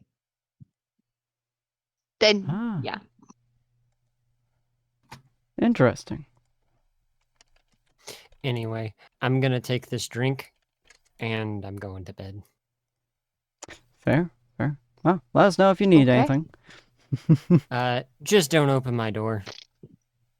I'll make sure to tell Uh. everyone who would possibly open your door to not open it. Mostly the kids. There's Yeah, Yeah. I have a few things to deal with, and no one needs to see that. Well, I mean, they could, but they may be very scarred, confused. Probably both. Yeah, both. I'll make sure the kids stay inside for this one. Gotcha. Where are we staying again? Oh, just go outside the house- doors, go to the left down a ways. There should be a house with like 4 windows. Go in there. Your room, I think, is the bottom left one. Okay, thanks. Mhm. As Bill downs the rest of his booze, tosses the bottle, and just walks out the place. Well, I guess so much for a celebratory meal. It's alright. Don't worry about it. You and he kind of looks at Averin. Averin's not a drinker. Last time she drank, we went on a museum heist in Circadia and stole a couple things. In my defense, And Ellie's gonna look in her fright. In my defense, the drink I'm pretty sure was that of stories. Hmm. Yeah, it It was was a right. very fun night. Wasn't the drink rainbows? Yeah, You were there was definitely some seeing rainbows in it. rainbows. Yeah. You don't remember a whole lot of what the drink looked like. It got kind Yeah. of like thrown down your gullet, so. I'm sorry. Yeah. You can't It's all waste good. booze around Bill. Yeah. He kind of like looks at you two like slightly confused, and he's just like, I really should stop considering your group to have normal adventures at this point. You talk to gods, Well- I think, and she again looks at Averin. I don't know you well enough to really tell you what you do, but apparently you steal things from being drunk. And while I'm sober, not just while I'm drunk. That would be a terribly inconvenient skill set. Ah. Well, that makes you better then. I steal a lot of things too. Like this. He kind of holds up Ellie's the dagger that he gave Ellie. There you Excuse you. I mean, I guess you can have that back. No, I was making a point. He kind of like puts it in your Mm. shirt pocket area. There you Can I pickpocket Jackson just to show off? go. Just go ahead. How high is that sleight of hand? A 19. That ain't bad. That is not bad. I don't think he's going to notice, but we can check. Roll me that perception, baby. Distracted by Ellie. Oh, he's never not mind. distracted by Ellie at all. You Boy. you attempt desperately to do like your full prowess abilities of like I'm a grab, I'm a sneak. You like do it damn near perfectly. Like you're doing everything you've been taught to do over the many years of being in the slums. And for a second you almost do reach into his pocket and you think he doesn't notice you until his eye just like out of the corner, like his eye turns to face you.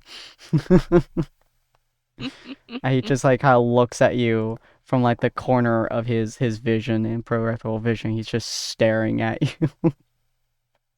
I commit to the bit. Oh my god. Yeah, you're maintaining perfect eye contact with him. You slowly reach your hand further into his pocket, and he's just like, "There's no squirrels in my pocket." Were you told of that? No, We would have. How'd you I know put about many that? squirrels in Ellie's pockets. Yeah. The It's very results were fun. not fun. See, It's if you really if you not. grab a Especially what squirrel happens to and you throw it hard enough, it stops believing it's going to land properly. You just get that sunk right into her pocket. It starts freaking out. It's very Squirrels funny. and That's fine. pansies. That's when he gets tied down, or he ends up stubbing his toe so many times because furniture is in the way. Just by Knew me that had moving it, something of to do with course. you. Obviously. Who else would do that? Arthur.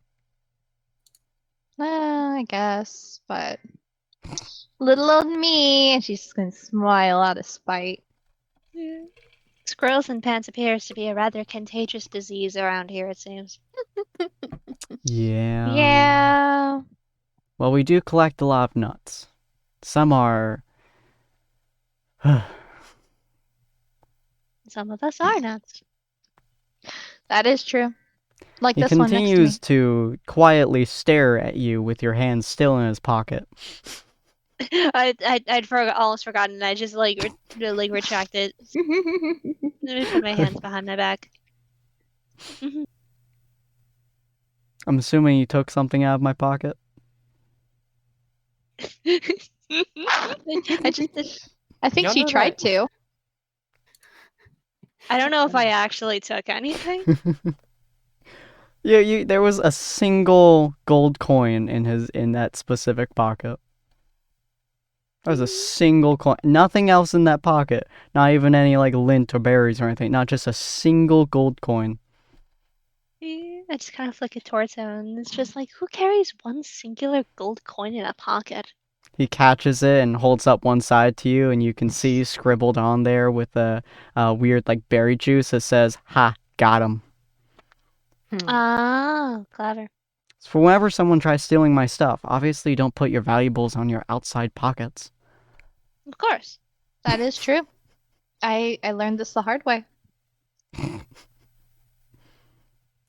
Anyways, yes, so you two Anyway. get to drinking, and I'm going to go and get my stuff in order so I can join you tomorrow. And then I'll come back and drink with you. Or watch you drink. Honestly, I don't drink that much, but she does, and it's funny when she gets drunk. Yeah, this is why I don't drink. It was very funny. Don't At worry least about it. around you. Yeah. That's gonna take some convincing. Anyway. See you soon. Yep. Bye. And he just kind of walks out of the area. Well, he disappeared. I like turn slightly to like the people at the table and just kind of like bow and it's like Pharisee people, and you take care of your kid. And I just kind of like gesture vaguely and then just like never mind. He looks very confused at you for a second. He's just like, "Is she here?" And then you guys hear like a slight shuffling of these of like some of the dirt over in the side. As like Ellie, you look to the side a little bit and you see Jackson, like a small boot of Jackson's on like the dirt. Do you need some help? Jackson's not here. Can I steal his boot?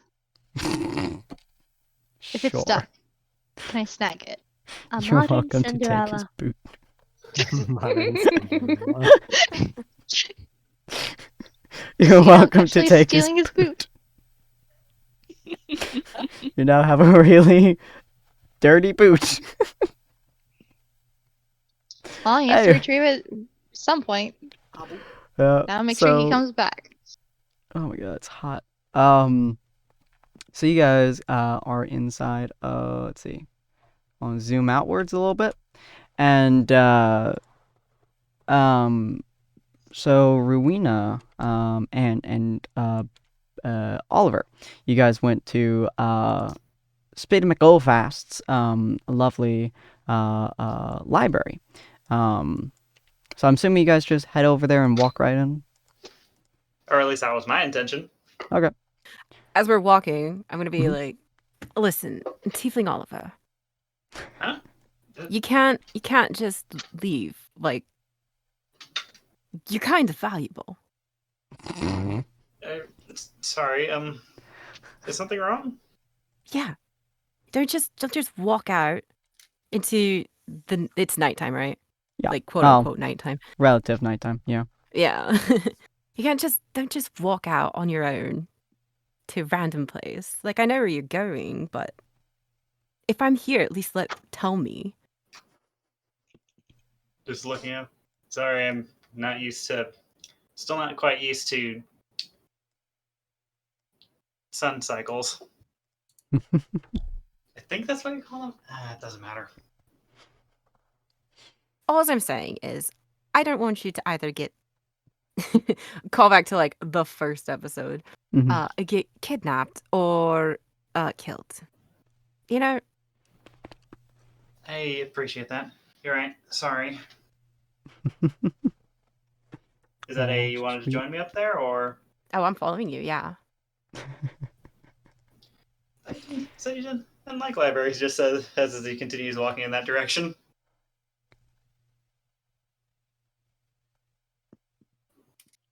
Rowena? I don't know what he said, sorry. Oh. I thought you said you didn't like libraries that much, she says as he continues walking in that direction. I don't. That's why I would have preferred you to stay where you were going, so then I could have like asked someone else. I don't know. Maybe they were all going to get drunk anyway. I mean, I do believe above game I did openly say I should probably go and run my research quickly. You did. Weren't you in the Yeah. table area though? The Yep. strategy I area? was in the doorway of the Okay. room. Okay. Fair enough. Yeah, so you all start kind of making your way there. And you eventually enter through the doors, and you see this really old gnome. I mean, like, gray, almost pure white beard, pretty much bald. He seems to have a pair of goggles around his neck, and he has a cane, and he looks, like, kind of looks up to you. Not entirely sure if he even has sight. And he, like, looks up as the bell above the door rings, and he goes, "Ah, customers. Feel free to look around. It's a library. If you steal, honestly, I don't know why you would steal from a library, but bookstore, library, same thing. You Just know like what I think mean, youngins." Just like looks like he wants to respond to that question, but it's just like, no, that's just gonna make me look suspicious. Yeah, so you walk Just in. like he looks like he's thinking that he doesn't actually Mhm. say anything. Yep. You guys walk in. There's a lot of books on the shelves. A lot of books in the pretty much all of the areas. There's a couple of nice little bookshelves standing up, and he's just kind of standing near the counter on one side of the room, and just like, "Help! They always come. Who always comes? People, Sonny. Everyone comes in, and then they go. Then they come in, and then they go. Footsteps all the time. Were you looking for anything specific, sir?" Oh, well, I've been going off of my mentor's alchemical notes, and it's gotten me through most of the basics, but there's not an exorbitant number of pages left. Figured it would be a good time to go and brush up on a bit more of the advanced stuff if you've got a textbook or something for that. Ah, yes. Let me see what valuable information I may have. Ah. Kind of like thinks for a second. He's like, huh. I'm not really sure how powerful this one is, but there's some,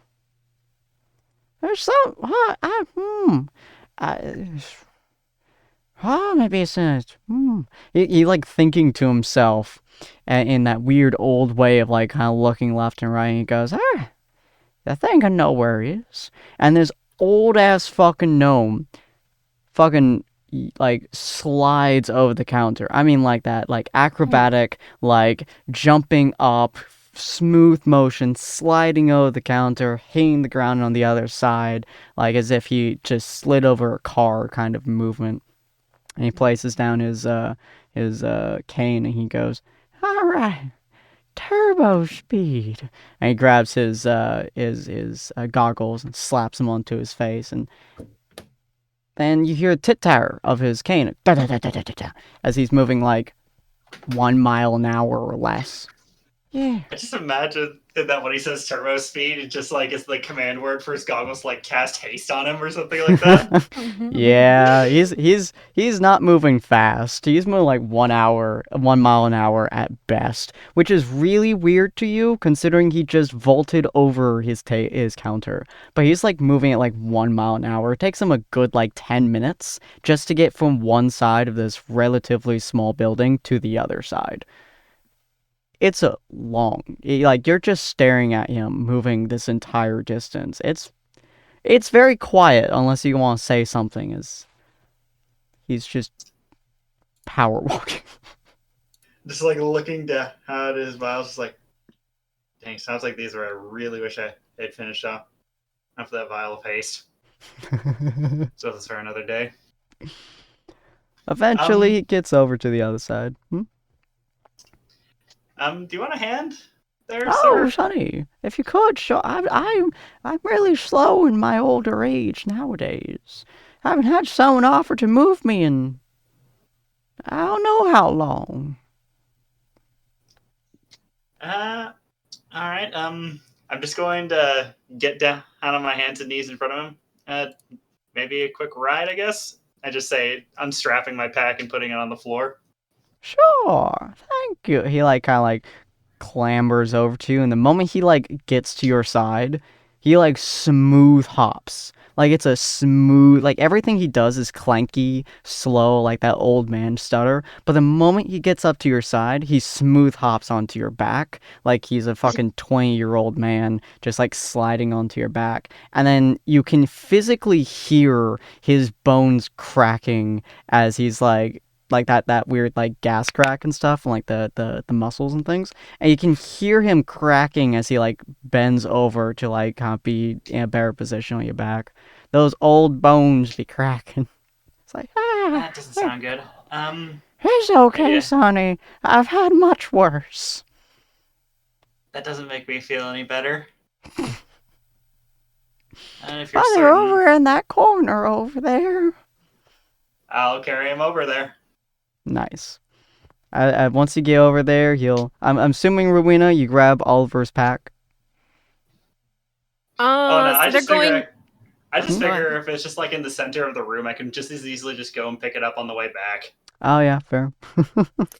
If they're going to like the alchemical section or whatever, Mhm. does it look like it's at least organized in a way that into sections? It's decently organized. You can tell like there's specific sections for specific things. There's one wall dedicated to specifically weaponry, and then another wall dedicated specifically to like spell casting for like wizards and bards and stuff like that. And most of the other areas, some are like alchemical, some are like winemaking or potion making, food, and those are all kind of categorized in the same area.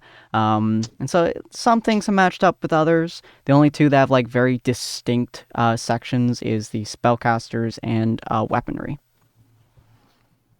Okay, and they're going over to like. Yeah, calling like the bakery and alchemist and potion crafting section. I'm not gonna touch his stuff, but I am Mhm. going to go look at like the books and kind of try and see if there's anything over in like, I guess, the wizard spellcasting area about necromancy or something. Okay. Roll me a perception check real quick, or an investigation, whichever one is higher. Ooh, I don't know. Perception. I mean, to be fair, technically, the 7 basic schools of magic are technically, or of wizards are technically their own individual schools. So it is possible you might be able to find like a textbook of necromancy or something like that. Mm-hmm. So it looks like they're both the same. Okay, I'm gonna go with then... investigation. All right, that'll work. Very nice, very nice. Oh, So lucky 13. so as Oliver is gently bringing this old ass fucking gnome to the alchemist section, you go to like the wizard section, you start looking through some of the books. You do see that there are some sections which is literally just shelves with the big ass word that just says restricted information. There's no chains, there's no like locked boxes. No, it's just a like paper sign that just says restricted, ask for help. Okay. Nope, no help. Just going on in. All right, cool. There's a couple of necromancy books. One is about like the history of necromancy, how it was designed, who designed it, the very first necromancer. So old boring history crap. Another one is like the actual implementations of history of necromancy. So like how you do it, some detailed descriptions of like the processes of some necromancy with very technical jargon that you really don't know much about. And then another one is like important figures of necromancy, and the necromantic city of Cataclysm is like one chapter. It's a library. I can just borrow a book, right? Yeah. Usually check out with the librarian, but you can borrow the book, yeah. Not if it's from the restricted section. Dude, I don't know which one I would take. I kind of like the one that's technical because then maybe I can figure out something about how it's done. Mm-hmm. But I don't know. Was Rena smart enough? Hold on. Let me see. She's She's not that smart. I mean, let me do an in check real quick. I'm gonna go with the one that's about figures. Okay. Crap, I've actually got cognitogens. Nice. All right, so you grab the book that's about like the different figures of necromancy, as well as talking about the necromantic city of Cataclysm. I'm assuming you're not taking the time to just kind of sit down and read through it while they're in the other end of things. Not that one, no. I'm gonna cool. kind of just like keep that to myself, but I'm gonna go and look for something like, I don't know what you would call it. I guess like something less suspicious about the plants and stuff that might be connected to elements. Nice. Yeah, there's a couple of that's a lot easier to find for the most part. There's a couple of sections which talk about plants. In fact, there's probably like half of a entire shelf that's just dedicated to various plants and the various different ecosystems and the various different sections of the world. So it's just a section on herbology. Yeah, and it's a very Plants and long elements. list of objects and stuff. You do find one that says like plants of a dedicated nature. That's what one book says. I'll take a look at it, yeah, and then Nice. I'll be flipping through that. Maybe I might check that one out, quote unquote. Nice. So, Oliver, you managed to bring Speedy McGoldfast over to the edge of the area where the alchemy and potion crafting and general bakery is, and he hops off your back again like an agile, young man before his body immediately like reverts back to like old, creaky and slow movement. It's a weird like swift and fluid motion back into like a staggering, like obviously old and kind of broken motion as he's like tapping forwards. And then he takes off his goggles and he's even slower than he was earlier. And he's like looking at the books. He's like, there's some books here about kind of like looks down for a second. He's like, whoa. What were you looking for again, young man? I was looking for some more advanced alchemical studies and practices. Right. That's right. Eli like staggeringly lifts up his cane and he starts like tapping some books. Like, no, that one. No, what is that one? And he just like reels back his cane and slaps the fucking bookshelf, and with surprising amount of might, as the bookshelf like bounces backwards and a single book from the very top of the shelf fucking falls like a rock and he catches it. Ooh, get it. This man is fucking weird to you. He is, by every stretch of a medical imagination that you have, he's defying everything you can think of that's like old but also young. It's very confusing for you. And he grabs the book as it's falling. He's like, there we go.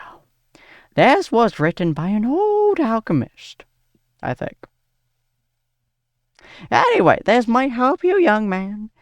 As good alchemy, but I don't know if he's still alive. But he probably. I suppose only one way to find. I suppose we can probably figure that one out. Partially by the date it was written and who exactly was that wrote it. I just say picking it up and taking a look before looking down. It was written some 15 years ago, I believe. It's kind of more recent than most of the other books in here.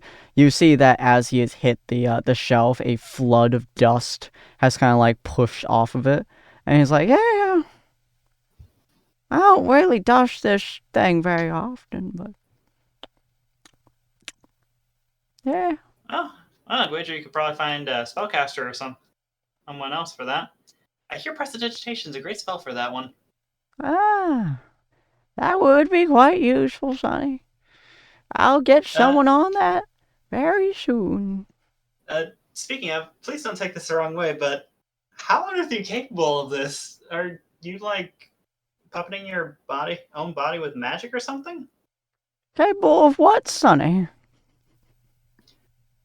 I mean, I could kind of feel a number of those joints pop the moment you got on my back, and then you could just do that. Just saying, pointing towards the top of the bookshelf and then down towards him, towards his cane. Yeah. No, I don't use magic. Well, this wasn't magic. And he like puts back on his goggles. He's like, speed time. As you hear the as he's now like moving like a snail kind of past you. He's like, this ain't magic, Sonny. I have other magics in mind. Da, da, da, da, da, da, da. He's not going past you fast in any sense of the word. It's like if a snail was trying to pass you. Are you sure you don't want another lift? Oh, you're willing to give me another one? Oh. I mean, I'd basically be abandoning you, or I'd basically be abandoning you on basically the opposite side of the office space. I think it'd probably be more helpful if I brought you back to your desk. Assuming that's where you're going. Yeah, that's what I was going. You're so nice. I haven't anyone ever asked to bring me back. Well, this is new. Yeah, Sonny. If you're willing to put up with me for the ride back, yeah, hell, go for it, buddy. As he like walks back up, like so it's tapping his cane back towards like a fucking snail. He's like, all right, fine, boy. I get back into the position and to carry him on my back again. Yep, he slides back onto your back like a young man, and then he's like slumped over you, like old again. You move back over like maybe 20 feet, and you get to his desk, and he slides back off you, and he's like, you know what, son? You wait right there. You wait right there. Seems such a nice young gentleman. You wait right there. And he parkours over his parkour slides over his desk, and then you hear the of his cane tapping very slowly as he heads into the back room. Takes probably about 5 minutes or so. Huh? The back rooms. Oh no. And Marina just kind of leans over to Oliver. Is like, what did you do? I carried him to the shelf and carried him back. I don't get it either. I'm just going to just put the book on the desk while I'm waiting for him, I guess. Nice. And Rowena will put hers there as well. Might as well, try to figure something out, right? No. I mean, I'd be more than happy to help you out with that. I have a couple of cognitions that might make it easier to focus for a little while, if that's of any interest. It might be. It might be difficult for me. Not going to lie. I'm just going to look back towards my bag. You hear the age-old as he slowly comes back into view. Slowly comes back over to the counter.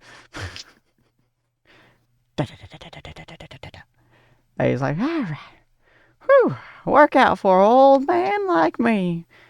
Long distance to be tread. Hey, like... Sir, next time I find myself in town, maybe I should look you over. How I'm just old, Sonny. And in Noman years, I'm... Kind of looks down and looks at a far off distance. 742. Tomorrow. It's my birthday tomorrow. Well, happy early birthday. Indeed, thank you very much. Happy early birthday. Yeah. Anyway, son, yeah, you were so nice to me. Here you go.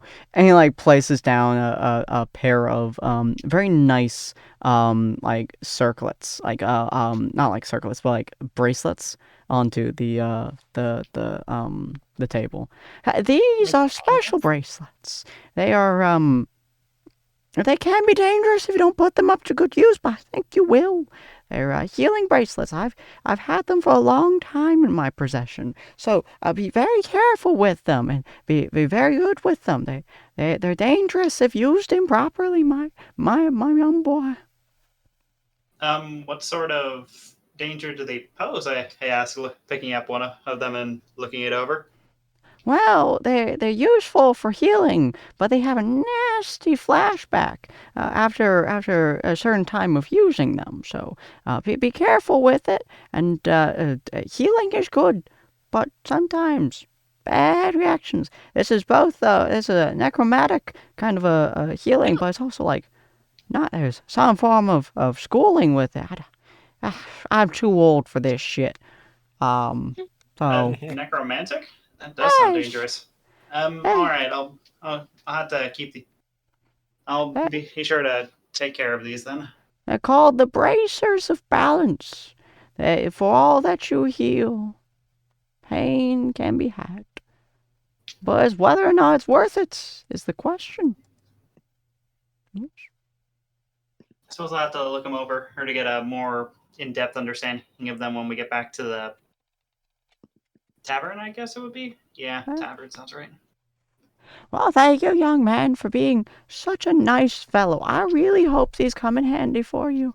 Be very careful with them, but always know you're welcome, probably here. I assume if I'm still here, you'll be good. Yes. I appreciate it. Thank you, sir. You're welcome.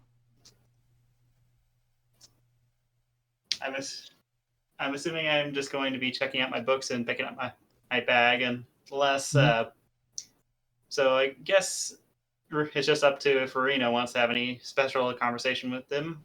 Yeah, he seems to like kind of take out a weird pen thing and like press it into both the books, and a weird sigil appears on them, and then he just doesn't really seem to reference them. Seeing that. I swear, if that's a glyph of warding. Seeing that, Rowina's just gonna stand there for a second and let kind of like wave Oliver on. She's like, I just have a quick question for him, and I don't really I don't really want to ask it in front of you, if that's okay. Kind of personal. I'm trying to decide which one he's referring to. Rowina's asking Oliver to just kind of like get going for a second. Like, just wait for me outside. Sure. I'll just go pick up the bag and step on outside the door. Right. So I did have another book that I wanted to kind of maybe check out. Okay. And she'll take out the other book and be like, I don't know if you'll let me. He kind of like puts his hand on it and starts feeling. He's like, one of the restricted necromancy books. Correct. Well, I could totally let you have it. If I have one question for you, Missy. I might have an answer. What? Yes. What do you plan on doing with it? Well, I'm going to try and read it. I'm not 100% sure I'll be able to. I'm not exactly that smart, but... Okay, cool. And he just like grabs his pen and presses it into it. It's like kind of like a feather thing. And he presses the feather into it, not the like tip of the feather. And he presses it. That's all I need to know. Those that you wish to use it for wrong deeds. Honestly, I'd probably give it to them anyways, but I'll give them a warning that I would beat the shit out of them. Well, what would be wrong in your eyes? Killing the entire village. Oh, no. I'd never do that. Yeah. Actually, anything else they wish to do, I got no control of their lives. As long as they give me back my book, I don't care. Is there a certain date you want these back by? Before you die. Oh, that's good. Okay. Or if somebody kills you, make sure they come back with it, Yes. I will make sure those are my last words. Yeah. Please return these to Speedy... What was your last name again? Speedy Mickle-Fast. I thought it was funny. Well, My do you think parents knew exactly what I wanted to be when I grew up. All right. Well, thank you, and Rowena will put the books away. You're welcome, Missy. And remember, to be a good person, slap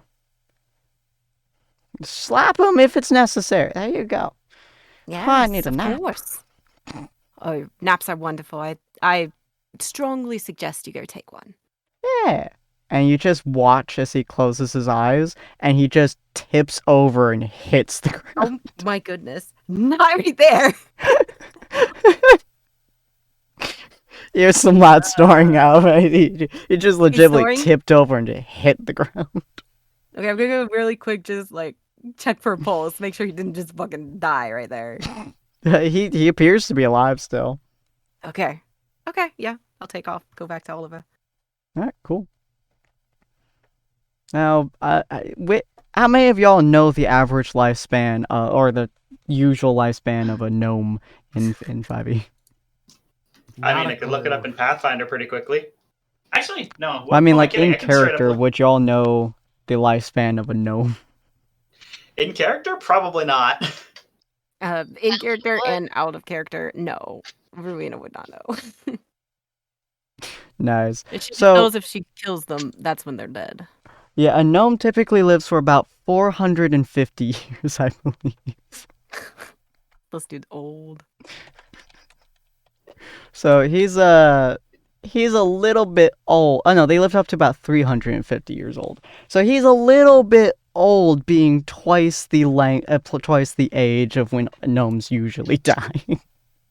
Here it is. It says they can live up to almost 500 years of age. Oh, nice. Yeah, he's 700. Oh gosh. Yeah. Both your characters just kind of took that in stride, just being like, "Oh, okay, so gnomes live about that age. Cool, gotcha." Yeah, pretty much. Gnomes are old at 700, understood. Or I guess, Allie you know, talking about 600. her gnome, grandpa, and y'all just being like, I know his age. Yeah. To be fair, technically, according to Beyond, it says that they usually die somewhere between 350 and 500 years of age. Mm-hmm. He's fucking old. Can't wait to like for the tables is to like casually mention Speedy McGofast's age and Ellie just to be all like, "What? He I should like be that. dust." So yeah, y'all head back to the tavern. As you get there, things are in good motion. It's probably been like 30-ish minutes, 30 to 40 minutes or so. It's a decent motion. Things are kind of like going about, having a good time. Jackson probably got back at some point, back to y'all, but mostly it's Ellie and Averin just like kind of spending times with each other. Are there chairs around this table here? Yes, there's chairs around Okay. most tables. That's the poker table. Is anyone playing poker? No one's playing poker just yet at the table. Okay. I'm just gonna sit here until someone comes over to play poker. Kind of open the book about flowers. Not necessarily. And make sure I have like Ellie and Averin like in my sight. Nice. On the way by, I'm going to hand her the cognitogen of intelligence. Okay. Whatever it was called. The cognitogen of fox cunning. There you go. All right, so It you grants start. advantage on intelligence checks for the next hour Ooh. after consumption. Nice. Rowena is not gonna use it for this one. Mm-hmm. She's gonna be like, "Oh, I'll save this for later. I want to try it on my own first." Fair enough. Good luck. Thank you. I'm going to go look for the rest of the group. Nice. They are I'm currently not- both on the stage. Oh, they're both on the stage. In that case, I'm just going to take a seat Well, in okay. front of the stage. Drag Averin over here. Slow walking her. There we go. You'll also notice, specifically Oliver will notice, that one of the people on the stage doing some of the background music and stuff is the tiefling that you had talked with before. I do believe I had previously seen her playing an instrument, so makes sense. She's playing the flute. So yeah, you two are just kind of on the stage. What are y'all doing? I like to I didn't think imagine. Hmm? Yeah. Oh, I was just gonna say I like to imagine Averin like starts like all of her songs with like some sort of like overly dramatic, it's like, ladies and gentlemen, allow yourselves to be astounded. Something dramatic like that. Large wavy motions. Mm-hmm. Ellie probably wouldn't have participated unless Averin like dragged her there, and it's like, okay, you know what? Fine, it's fine. No one's here at the moment that I know, so Arthur they just probably singing were in the singing front for a row, while. just like, oh, my heart. Except Arthur. Yeah. I could see Averin like dragging you up on the stage. Mhm. Averin gets like very dramatic and twirly when she's in bard mode. Just we're both singing and dancing, spinning around, just having a joyous time. Still sober, mind you. Twist and Everyone turn gets where angels bound. Everyone gets mildly disturbed by the weirdly macabre look of my lyre. I was just about to say, if she's twirling around and her cloak is spinning, does that mean like there's like little wisps of dark fog coming off of her too? It's a magical performance. I love that. Are you using any of your cantrips or spells to create like an interesting situation or anything like that?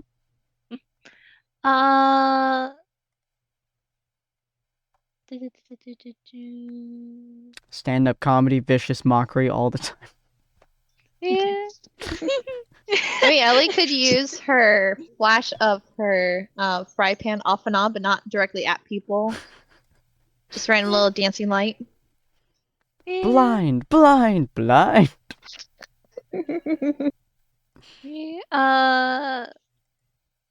I feel like I should do something with like either minor illusion or silent image or something. You totally could. Yeah. So it's You kind could, of like, you could. I was just gonna ask, you guys are kind of doing something somewhat fantastical, but like, since you have dancing lights, is it kind of, I don't know, what is it like? Describe it a little more. Your What you doing? performance. Oh, yeah. Oh, sorry, there's the thing that's going on. Yeah. I can imagine. I feel like silent image could be used to like create really cool little. No, wait, wouldn't that be more like? I don't know how illusion spells work. Done them in a bit. Multiple of you. We can just have like a bunch of little dancers with like little lights and just dancing around with the lights as we're moving around. Oh, that Yeah. could look cool. Like a really weird after image effect. Honestly, yeah, could make a dancing motif, and they have like 3 or 4 clones of you essentially becoming like an after effect of you. Yeah, oh, that would look really cool, actually. Yeah. Roll me performance with advantage. Yeah. I'm assuming both of us. Nope, just her. There you go. That's basically for both of you because she has a higher performance. I mean, if you want, you can roll fair. performance too. You No, just it's won't fine. get advantage. But yeah, so you're essentially watching as Averin. Actually, yeah, that's a good point. Roll me as well, Ellie, without advantage.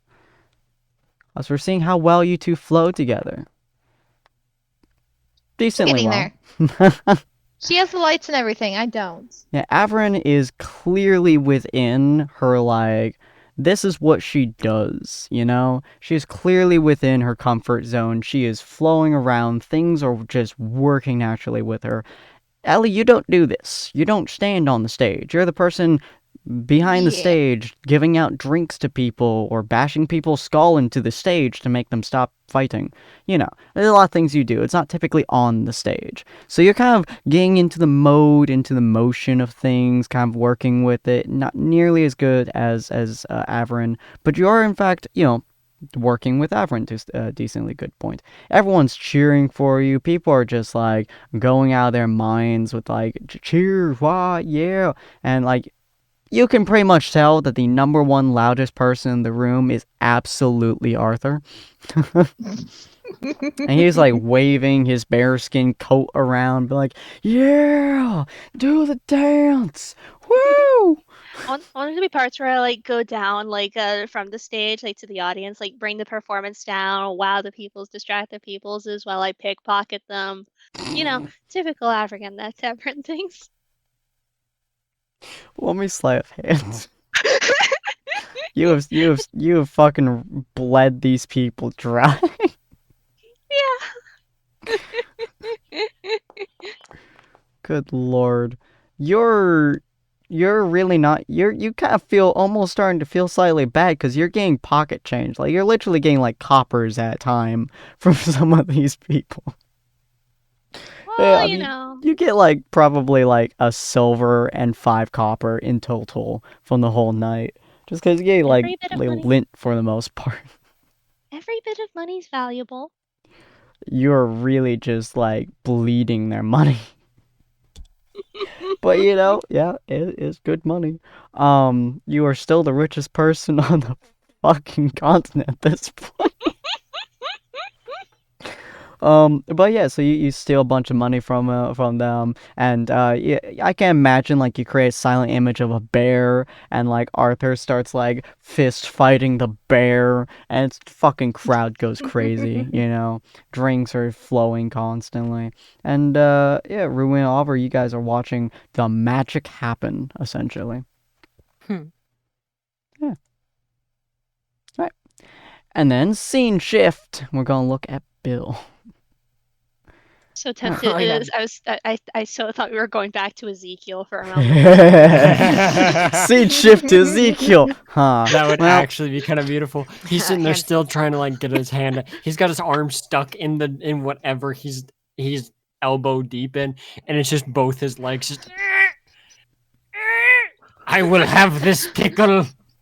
he's like wrestling with it, and he's like super sticky shit. Maybe it's meat or something, but he's like has his arm there. He's waving around, and you see like a couple people start charging him. He just starts backhanding them with whatever jar he's holding. He's like, "Back, damn you, back!" And as the sea spreads out a little bit more, it's like he's in a bar and it's a bunch of alcoholics running. He's like, "Back! I will feast upon this. Back! This is mine." This is canon. Absolutely. All right, back to Christ. So Bill, you're inside of your room, I assume. Yeah. And you're kind of trying to get things situated. I would say door Yeah, closed. Huh? he's mending clothes. He's clipping and or defeathering parts that are just extremely broken feathers. Mm-hmm. Blood covered Yeah. everything. Just like nope, I'll fix and wash and. Mm-hmm. Yeah. And the moment he's done with all that, he sets up himself a seance, and he's got spirits to talk to because he's got questions that Nice. can't really ask normal people.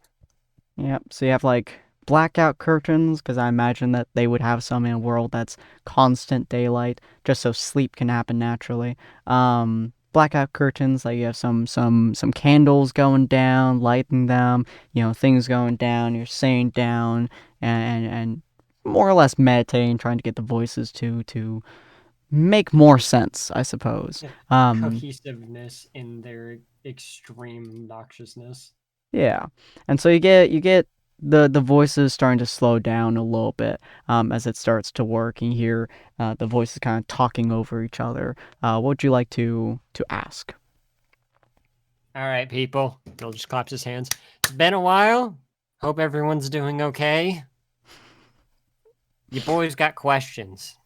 You hear various spirits from, you assume, various styles or races in various languages too. Some which you don't understand, some which you do, and a lot of them are just like back again, questions, and other almost nonsensical statements. Yeah. You guys watch over us consistently as far as I know. I wanted to Always. know a few things. We aren't Mhm. repeating past history, are we, with this group trying to stop this war? We aren't following in anyone's footsteps, right? You hear some of the voices. It kind of like gets a little bit more quiet. It feels almost concerning, you would say, as it starts to get quieter again. And you hear like a couple of voices dominantly speak over and they say, past never tried to save. All the past, nothing, all destroyed. All the time.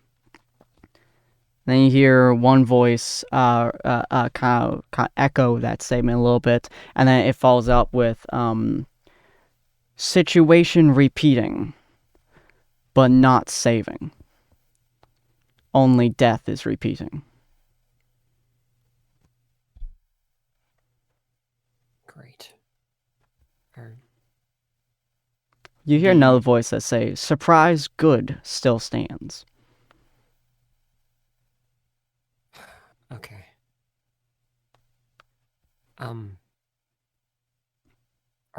From what you've seen, do you think the people I'm traveling with are trustworthy? Yes. Almost a resounding yes from like your entire party. In fact, that's probably one of the few times you've ever actually gotten the majority of the spirits to actually agree on something. All right. I guess as a whole, they're trustworthy. Oliver. Yes. Rowena. Mostly. Okay. Averin? Sort of. That's expected. Ellie? You for the first time you hear a pause. That's You hear legitimate and like unnerving quiet for a second. Like it legitimately takes, like the other ones were just snap, instant. This one takes 10 straight seconds of pure silence before one voice rings out, don't know.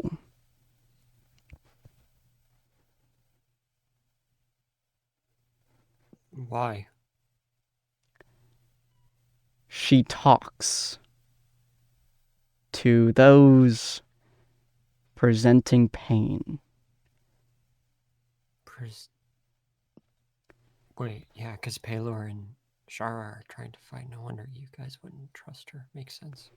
Both gods bring murder.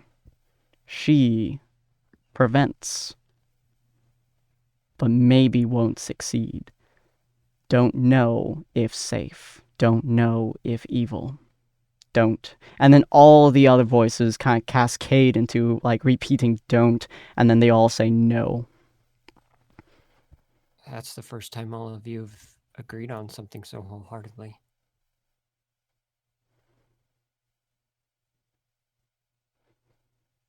Bill's very unhappy with the answer, but he stomachs it because he understands that they're not going to simply just lie. They're dead. They have nothing to gain from lying. Mm-hmm. But, weirdly enough, they just confirmed that she does speak to the gods. Yeah, so she really does speak to them. Okay. Is Master still moving? You hear a shorter silence, but you do hear, in a way, not here. So he's not dead yet. You hear some, like, voices echo, like, random other languages. You partially hear in, like, Celestial, one says planes, but you most of it's nonsense. Planes. That stuck out. Bill responds, for once in Celestial, he's dealing with the planes? In a way. In between. Many. None. Always. Moving. Can't know where. Okay, guy. Bill's very conflicted at the moment. He's sitting there just kind of like, okay.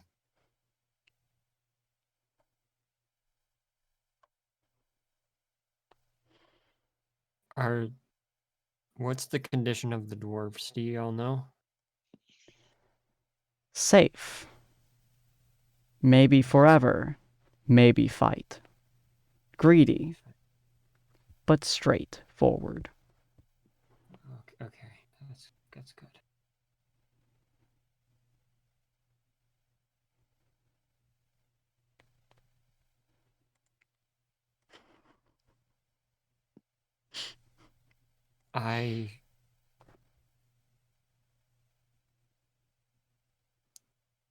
This is going to be a fun one.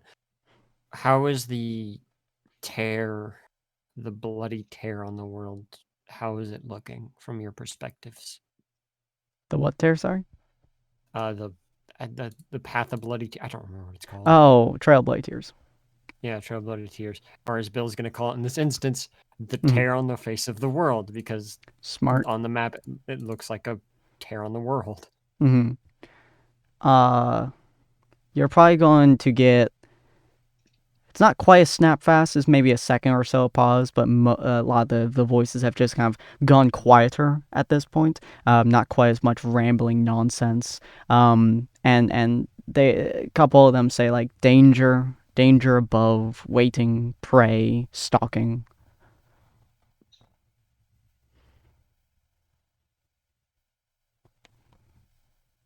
Okay. Well, that's stalking above. You're talking about Pelor and Shara, I think. Right? No, different creature. What? Other Little creature Bill. up above. Repeating history.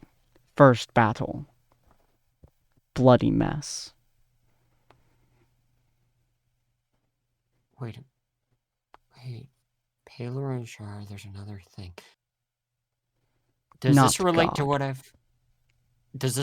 what I can't remember? You hear all of them just kind of go quiet, and they don't respond to that. You don't know. Okay.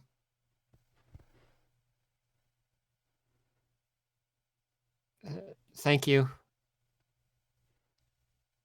When I get a chance, I'll start telling the stories again whenever we have a moment in a bar that I can actually sit down and... You can almost feel like a presence behind you for a second as it just kind of like rests a hand on your shoulder. You can't really tell what race it is. It feels almost like a bird, almost like the dragonborn, almost an avian feeling, almost like a kenku, but you're not really sure what race it could be. But it kind of places a hand on your shoulder for a second, and you just hear stories told will forever tell. Pace yourself. Rest. Okay.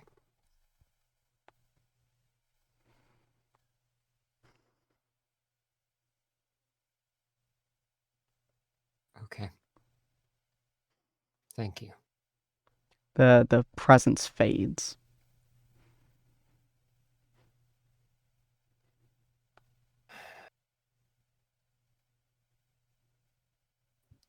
Good night, everyone. Thank you for your assistance.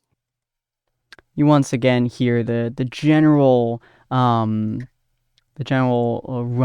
and what's the word? Ramble of hundreds of voices slamming into your head again. Almost a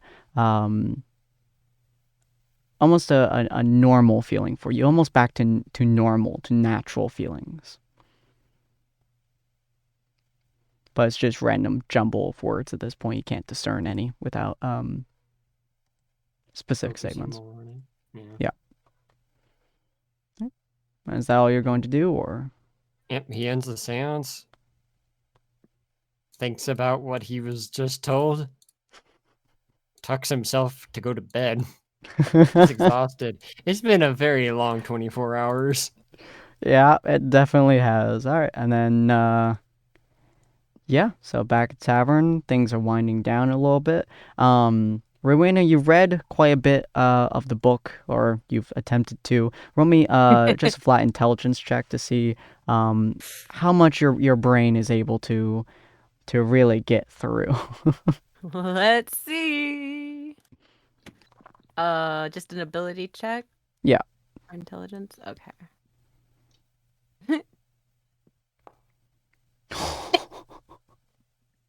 It feels just like old times. Oh no! Feels like back to the library. The words are just a humbled, jumbled of mess. You're getting like one word in every couple sentences, and it's mostly just about plants, man. You read a section about good berry, and that's really just what rolls in your mind a couple times. It's like berries are nice. Berries are I know that's- good. I I know like Kid berries. Berry. It's like, oh no. So you're just desperately trying to stay awake at this book. The bar is starting to slow down a little bit. Everyone's managed to pickpocket a lot of money. A lot of the patrons have either left the bar, or just kind of slowing down for the night, slowing their drinks and everything like that. The tiefling bard kind of nods to Averin as she goes and sits down. She'll be that character right there. As she goes and just kind of sits down for a moment. She had been accompanying, by the way, every single song that you've done. She has been singing, or sorry, she has been using the flute on every single song with almost more mastery than you did. Huh. Yeah. Like, she managed to beat for beat. You even attempted to throw her off a couple times by, like, playing an original beat or, like, going with something, like, absolutely outstanding, or in some people's cases, the bardic definition of Mary had a little thunderstruck. Something equivalent to that. And she still kept up, pace by pace, beat for beat, song by song with you, without even a single hint that she is slowing down, until the very end where she just decided to go and sit down. You're quite impressive with that flute there. Why, thank Might you. I say. I've studied for many years on it. Where'd you pick up your talents? Here and there, mostly self-taught. I've gone and traveled the world, or traveled the country, to various areas. I've learned from the Vods and various of the other races. Different instruments, picked them up from there and now, from everywhere. And I learned that the one I'm best with is a flute. So I picked up many books from many places, learned how the flute works, the different mechanicals behind it, and learned how to play, and I just kept playing. And yourself? Fascinating.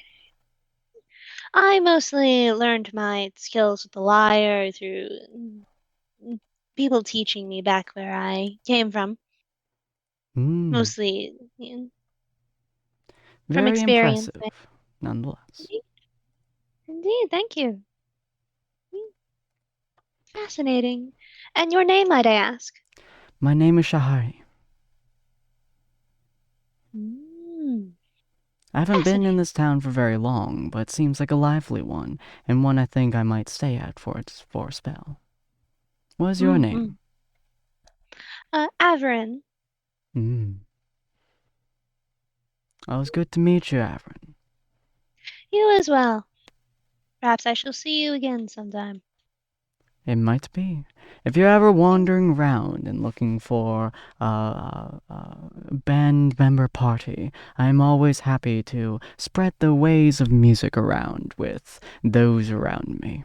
And I see you have a tiefling on your party as well, so it's likely that there won't be too much trouble with me around. I shall keep that in mind. Seriously. She nods to you. She kind of leans back and starts sipping from a mug of tea. Everyone's gonna like get up and like look about. I think she'll probably see Rowena there, like going over the book thing, and be like, interesting. She just has like furrowed brows, you know, like you can see her kind of mouthing words. Everyone's just gonna like stride over. It's like, what are you doing there, good fellow? Doing my best, and it's not enough. I can see that. You require any assistance with? She like looks over to see what the book's about. Has no idea what the book's about. Whatever you're doing there. No, this is something I want to just do on my own right now. But I will keep you in mind if you maybe want to be of assistance at some point if I decide to give up. Which might actually be a thing I'd do. Sure. I have no idea what I'd assist in because I don't know what you're doing. It's To be blunt. she closes it. It's essentially a book about, plants and is it plants and elements, right? Right, yeah, it's basically like plants and like specific elements relating to the plants and to some degree like how the plants might be useful if put in specific drinks in order to cure like headaches and other stuff like that, Okay. similar things. So it's kind of like a breakdown of like each plant, but it's not too much into like detail about them. Yeah, it's more like the plant's like actual like substance and how the plant works and what people have used it for. It's very boring. Mm. Yeah, it's about plants and kind of what they're used for. And what Fascinating. they're mostly connected to, I guess. I don't know if it's fascinating. Wait, hold on. Can I check that? Is she Mhm. actually saying it's fascinating? Well, I mean, Insight, I guess? it's and Katie, roll me a deception if you aren't fascinated. Not really. Okay, it's not that good. Oh my goodness. She looks so fascinated. She looks so genuinely interested. Dang bards. She looks like she really enjoys plants. You really can't tell whether or not she's like actually fascinated or she's faking it. You have a subtle hint in your brain that maybe, just maybe, she's not interested. And then, you see her like lean over, look at the book tile, and you can just see her smile a little bit, and you're just like, no one smiles at a book about plants. No, She must actually be interested. It's tingling. It's tingling the sense of the bullies when I was a kid. Like, oh, you're interested in that. I love the implication that Averin gives off bully vibes, because she totally does. But she seems like, I mean, Ellie says, they're kind of good, so she's gonna take her at face value instead of like bullying. But yeah, no, I'll definitely keep you in mind. I don't want to trouble you with this. You were doing such a great job up there. Oh no, it's no trouble really. I'm just wondering, like, what got you so interested in plants lately? Well, I mean, I am a scout, so knowing plants is probably a good thing. But also, I talked to our Oliver a little bit earlier, and it seems like maybe there might be something that I can learn from plants that might help him with his stuff. Like the sickness thing, or I mean, anything really. I mean, plants, don't they help with sickness and also with like healing and stuff? So I feel like maybe this will help. And he's busy with Averin, you other can stuff, see so that I might one as of the well. pages that she's currently on is about a red flower that can sometimes be helped. That can sometimes help with like blood flow, and you also notice that from reading upside down, because you have really good perception, like shockingly good perception. You're reading that it says sometimes placed on wound to mimic blood, so that soldiers are scared more. Kind of funny at you. Can I like check, like, can I like insight or something to see if there's like more to what Rowena's saying than just caught a case of the intellectuals? Sure, roll me insight. I mean, I'm pretty much told exactly. But you can check, sure. Yeah. Yeah. I don't think there's much That that she's insight. avoiding. Yeah.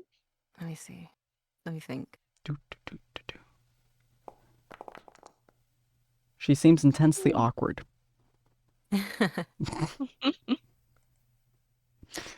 Beyond that, she seems to be telling the truth, especially about things. She might possibly be walking around the subject of Oliver, mostly from her word choice of our Oliver. You're probably aware that she used to use a different word for that, but it seems like she's getting more used to the specific term of Oliver. But aside from that, like, it definitely has something to do with Oliver. Definitely has something to do with actually like finding properties of plants and how it heals or takes care of people, and possibly isn't related to the poison, but it could be related to the poison. Whoa, poison. What? The cure, the blue veins poison. Yeah. Okay. The disease, that's what it's called. Gotcha. Yeah. Mm. That's pretty much all you can get from that 14. But yeah, she seems to be telling the truth. Mm-hmm. Interesting.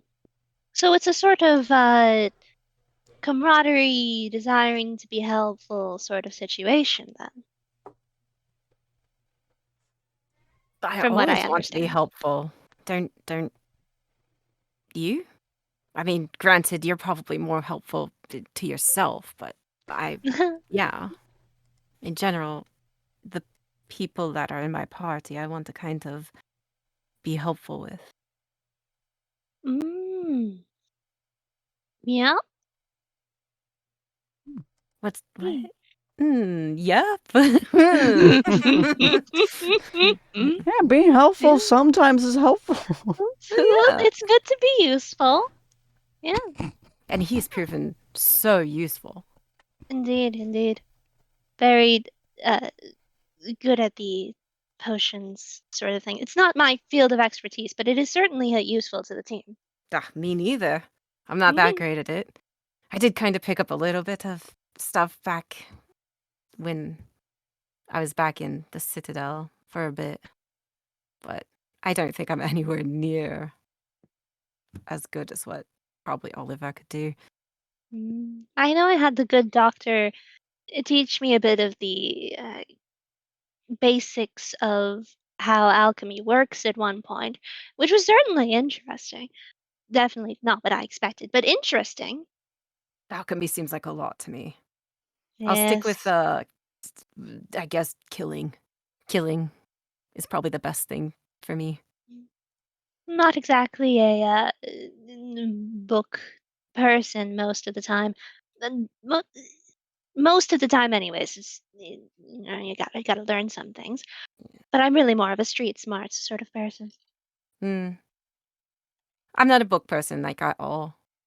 And Eh. maybe sometimes a street smarts kind of person, but I'm mostly just, I guess, a soldier. Mm. So you said you're Ellie's sister, yes?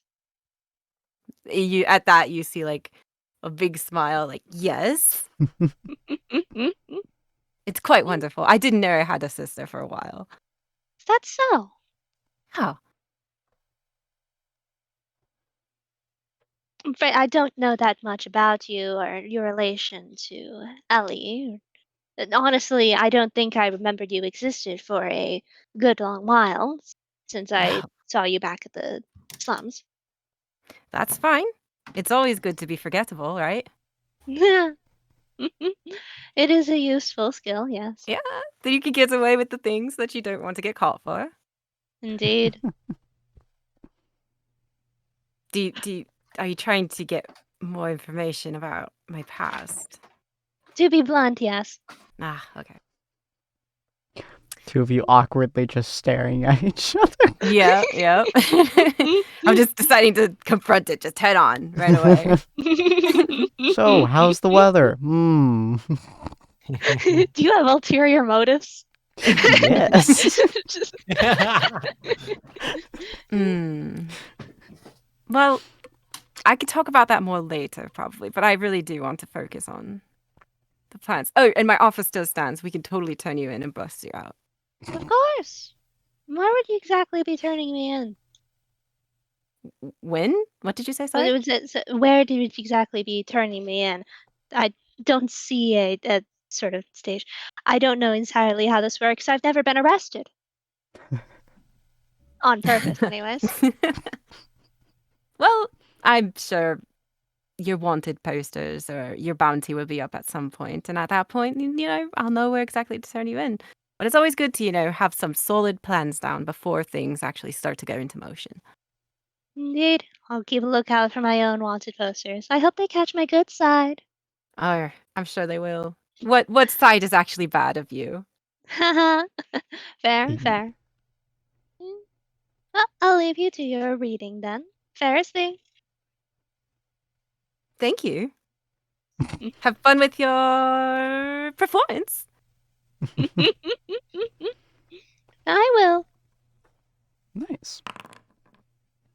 Oh, what was that? Oh, It's private. nice. Fair enough. Yeah, she seems very carefree, happy, letting you go, and you head off.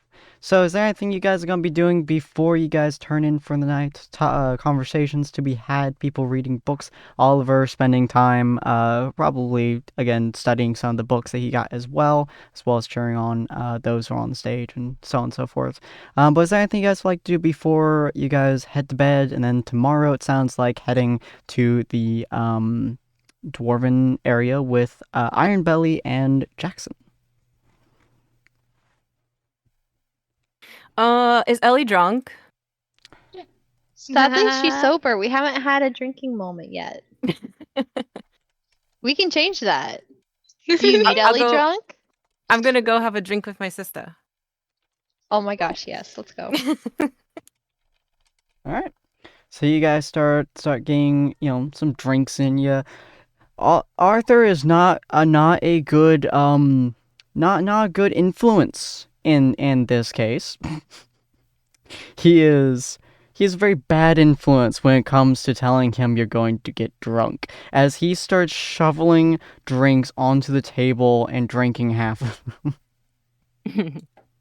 And so it's very quick that there are just drinks piled up, many mugs stacked on top of each other. You're pretty sure he's making like a pyramid of mugs, and assuming that y'all start trying to outdrink this burly goddamn tank of a man, y'all start getting drunk real quick. Oh, thank you. All right, cool. So you guys drink, I guess, and then y'all start heading to bed. Oliver, is there anything you'll be doing before the night is over? I mean, I guess I could do another run of unstable alchemy. Would you like to do that on the table or back in your room? Oh no, I'm not doing this out here. I'm doing this in my room. Okay. I love the idea. You just start pulling alchemy shit onto the table. I mean, I'm probably going to be double checking the details in the new advanced alchemy textbook I just got with some of the tools I've got. But that's for when I'm back in my room. Fair enough. So you'll be heading back to your room. Feel free to roll me a alchemy check. I think it's a D20 and then D100. That's based on what I get here. Ooh, 4. I think that is just above the minimum to avoid it exploding. I do believe. Let's see. Where was that? Yep, here it is. Copy link. So the minimum for it to explode, I believe was a 1. Oh, 2 through 17. You just create. Okay, so roll 1d100. And if I remember correctly, we're using the table C. I think it was table 3. Yeah. Number 12. It says here.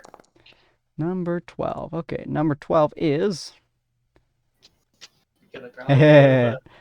It's a weird potion that's like very brown. It's like almost like brownish tannish.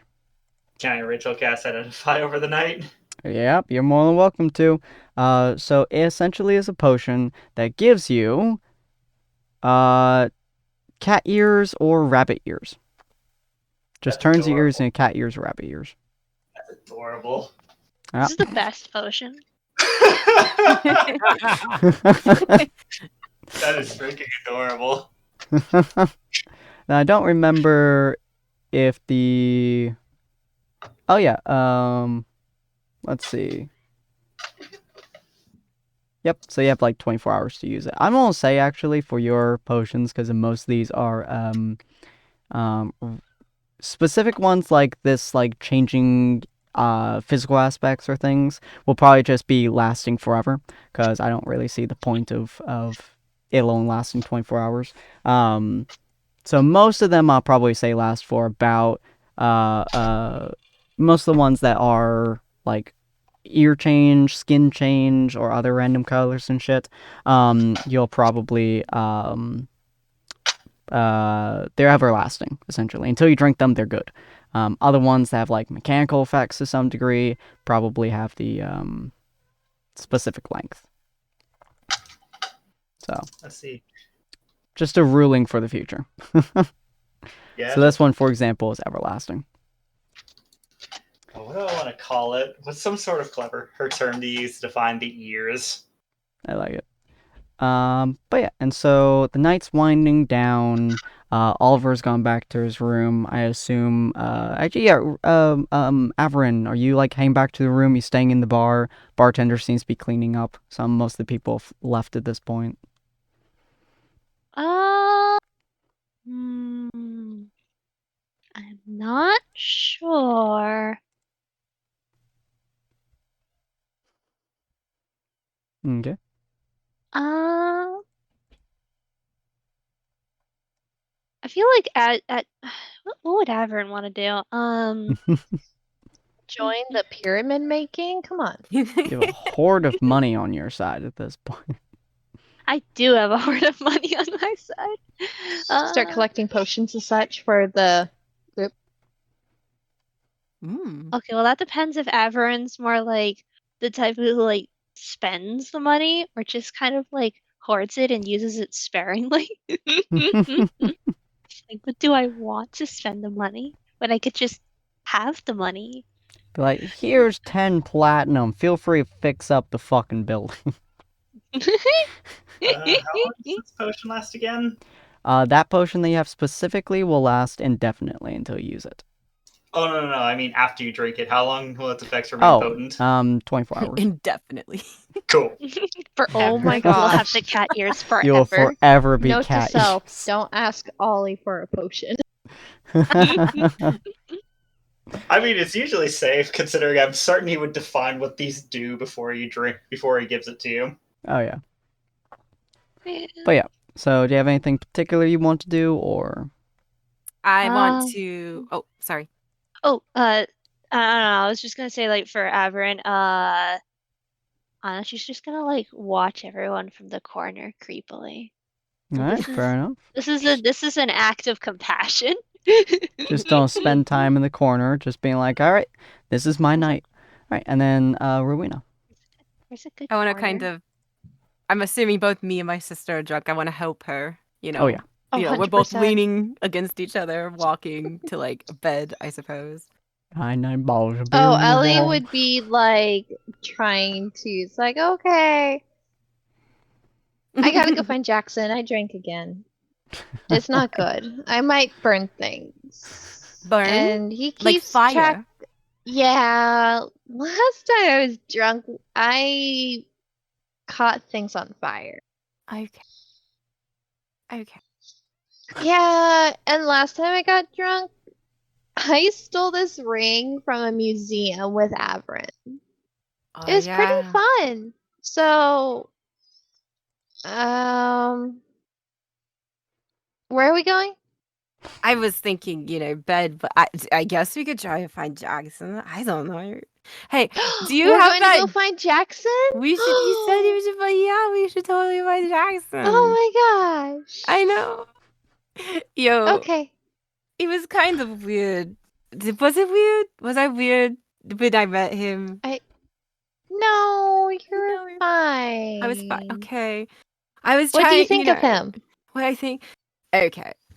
So I think he's mostly like totally fine. I mean he Do you like him? I might kill you. No, I don't Okay. like him. Don't worry. Good. I mean, he does look good. It's not like he doesn't look good. But you know, he's not. It's not my He type. really looks good. Yeah, You could eat him up. for sure. But I was kind of. It was weird when he was like, "Oh, but I would just trust the party to save her." No, no, you have to trust. You have to trust yourself. I don't like that. I don't like that he Well- said that. He wants to be with you and he doesn't want it. What? Well, That's not how that's supposed to work. I'm pretty sure. Well, after he said that if you guys failed, he'd kill you guys if I died. Yeah. So but you're supposed to if it take it in your own wasn't for hands. Yeah. Oh, he technically has a responsibility, and he Yeah. understands responsibility is It doesn't great seem power. like he does. I think that's how it goes. Something. One way or I don't another. know. I don't like that. I didn't. Fair. And I don't. And I You won't could ask support him. it. Ask him. You'd be like, "What does Ellie mean to you?" Ah, scary sister noises. You're my sister. That's right. More That's so sisters, cool. we are. Question. Right. Yes. Not about I Jackson. can answer with pointy ears. Not about Okay. Jackson, right? Oh, okay. I guess I can answer. Can I see that golden hatchet? We got it from those Why? dragon things. This guy just want to Yeah. look at it. I want to look. I'll bring it. I'll give it back. Don't worry. I just want to look at it. You already have my Shar Stone though, and we might need this. Oh, about the stone. She takes out her canteen and shakes it. That I don't know if that's a good thing. I Why hope she's not mad. What? I Didn't don't you say there's know. something about chaos that she supposedly is? You know. Well, okay. Yes, why but would this not be technically she's chaotic? nicer than. Okay. I don't know about the hatchet thing. Why Because can't I just look at Bill it? worked really hard for this respect. So technically this is Bill's. I was just given it because I was alive at He was everyone alive. else was alive at the time too, but I was there. Okay. I think I was there. Look, I'll go to you. I'll walk with you to your room, and I'll just look at it while we're both in the room. I just want to look at it. I never got to see it. Well, if you try Look, you can look stealing at it, this, and she Jackson might takes off stab her you. necklace. She takes off her necklace. You can look at this. I'll look at that.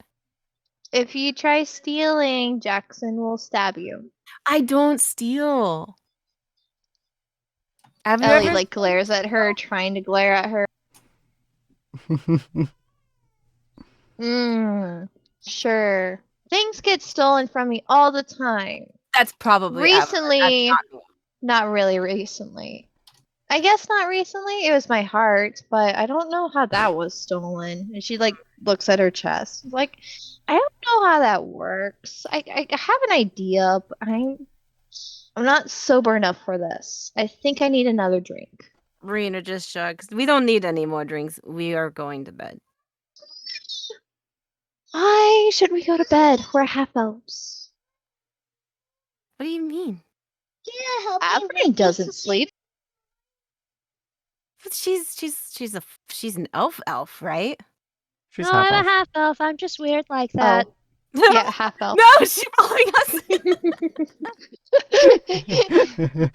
us. Average just being right Ellie's behind. She's like, drunk. hi. Don't trust her. It just shows up behind you. It's like, Do you need help with Ellie? what? You need assistance. It's my other baby sister.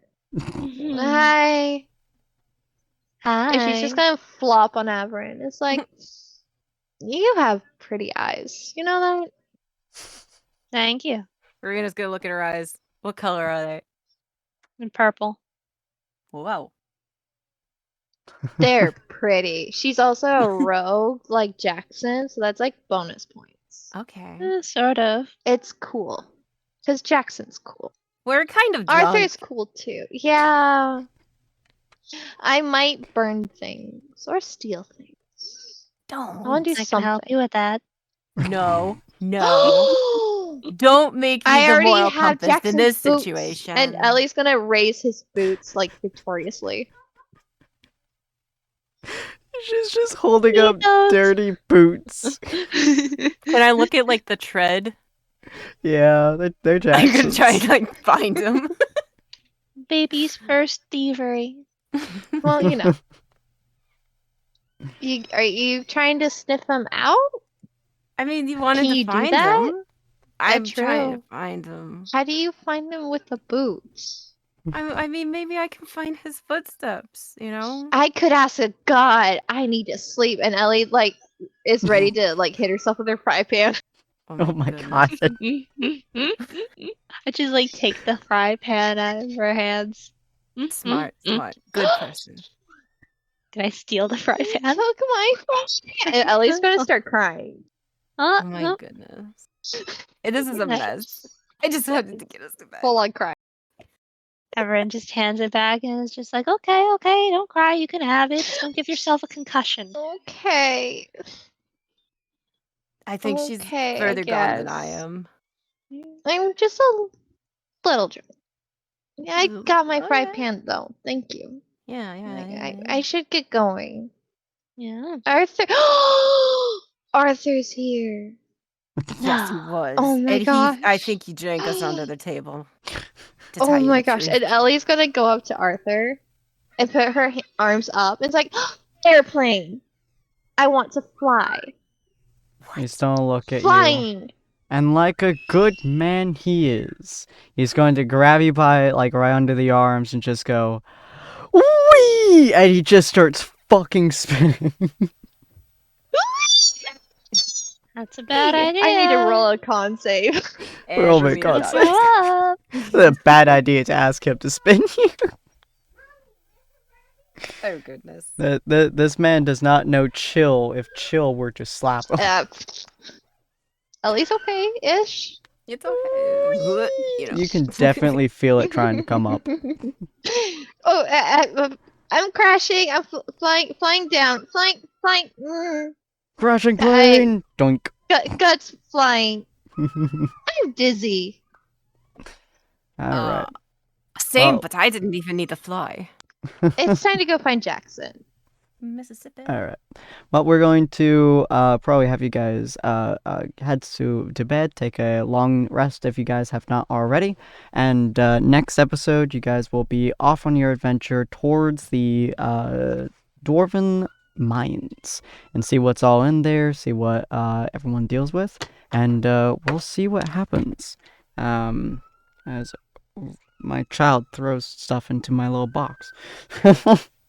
But we'll see what you guys have to deal with, see what goes on, and hopefully you guys enjoyed this episode. If you guys did, hit that follow button on our Twitch. We're almost at 100 followers. It's gonna be a real weird milestone for us, but we're probably going to do something special. Me and Ellie are really debating on what we're going to do for the 100 followers, and yeah, feel free to check out any of our socials, which I will post inside the chat below, including our website, which has our weekly events and which games we play when we play them according to PST, Pacific Standard Time. So you guys know when we're going and can see us then. And we'll see all of you fine folks on the next episode. Bye! Bye bye. Bye-bye. Bye. Have a good one.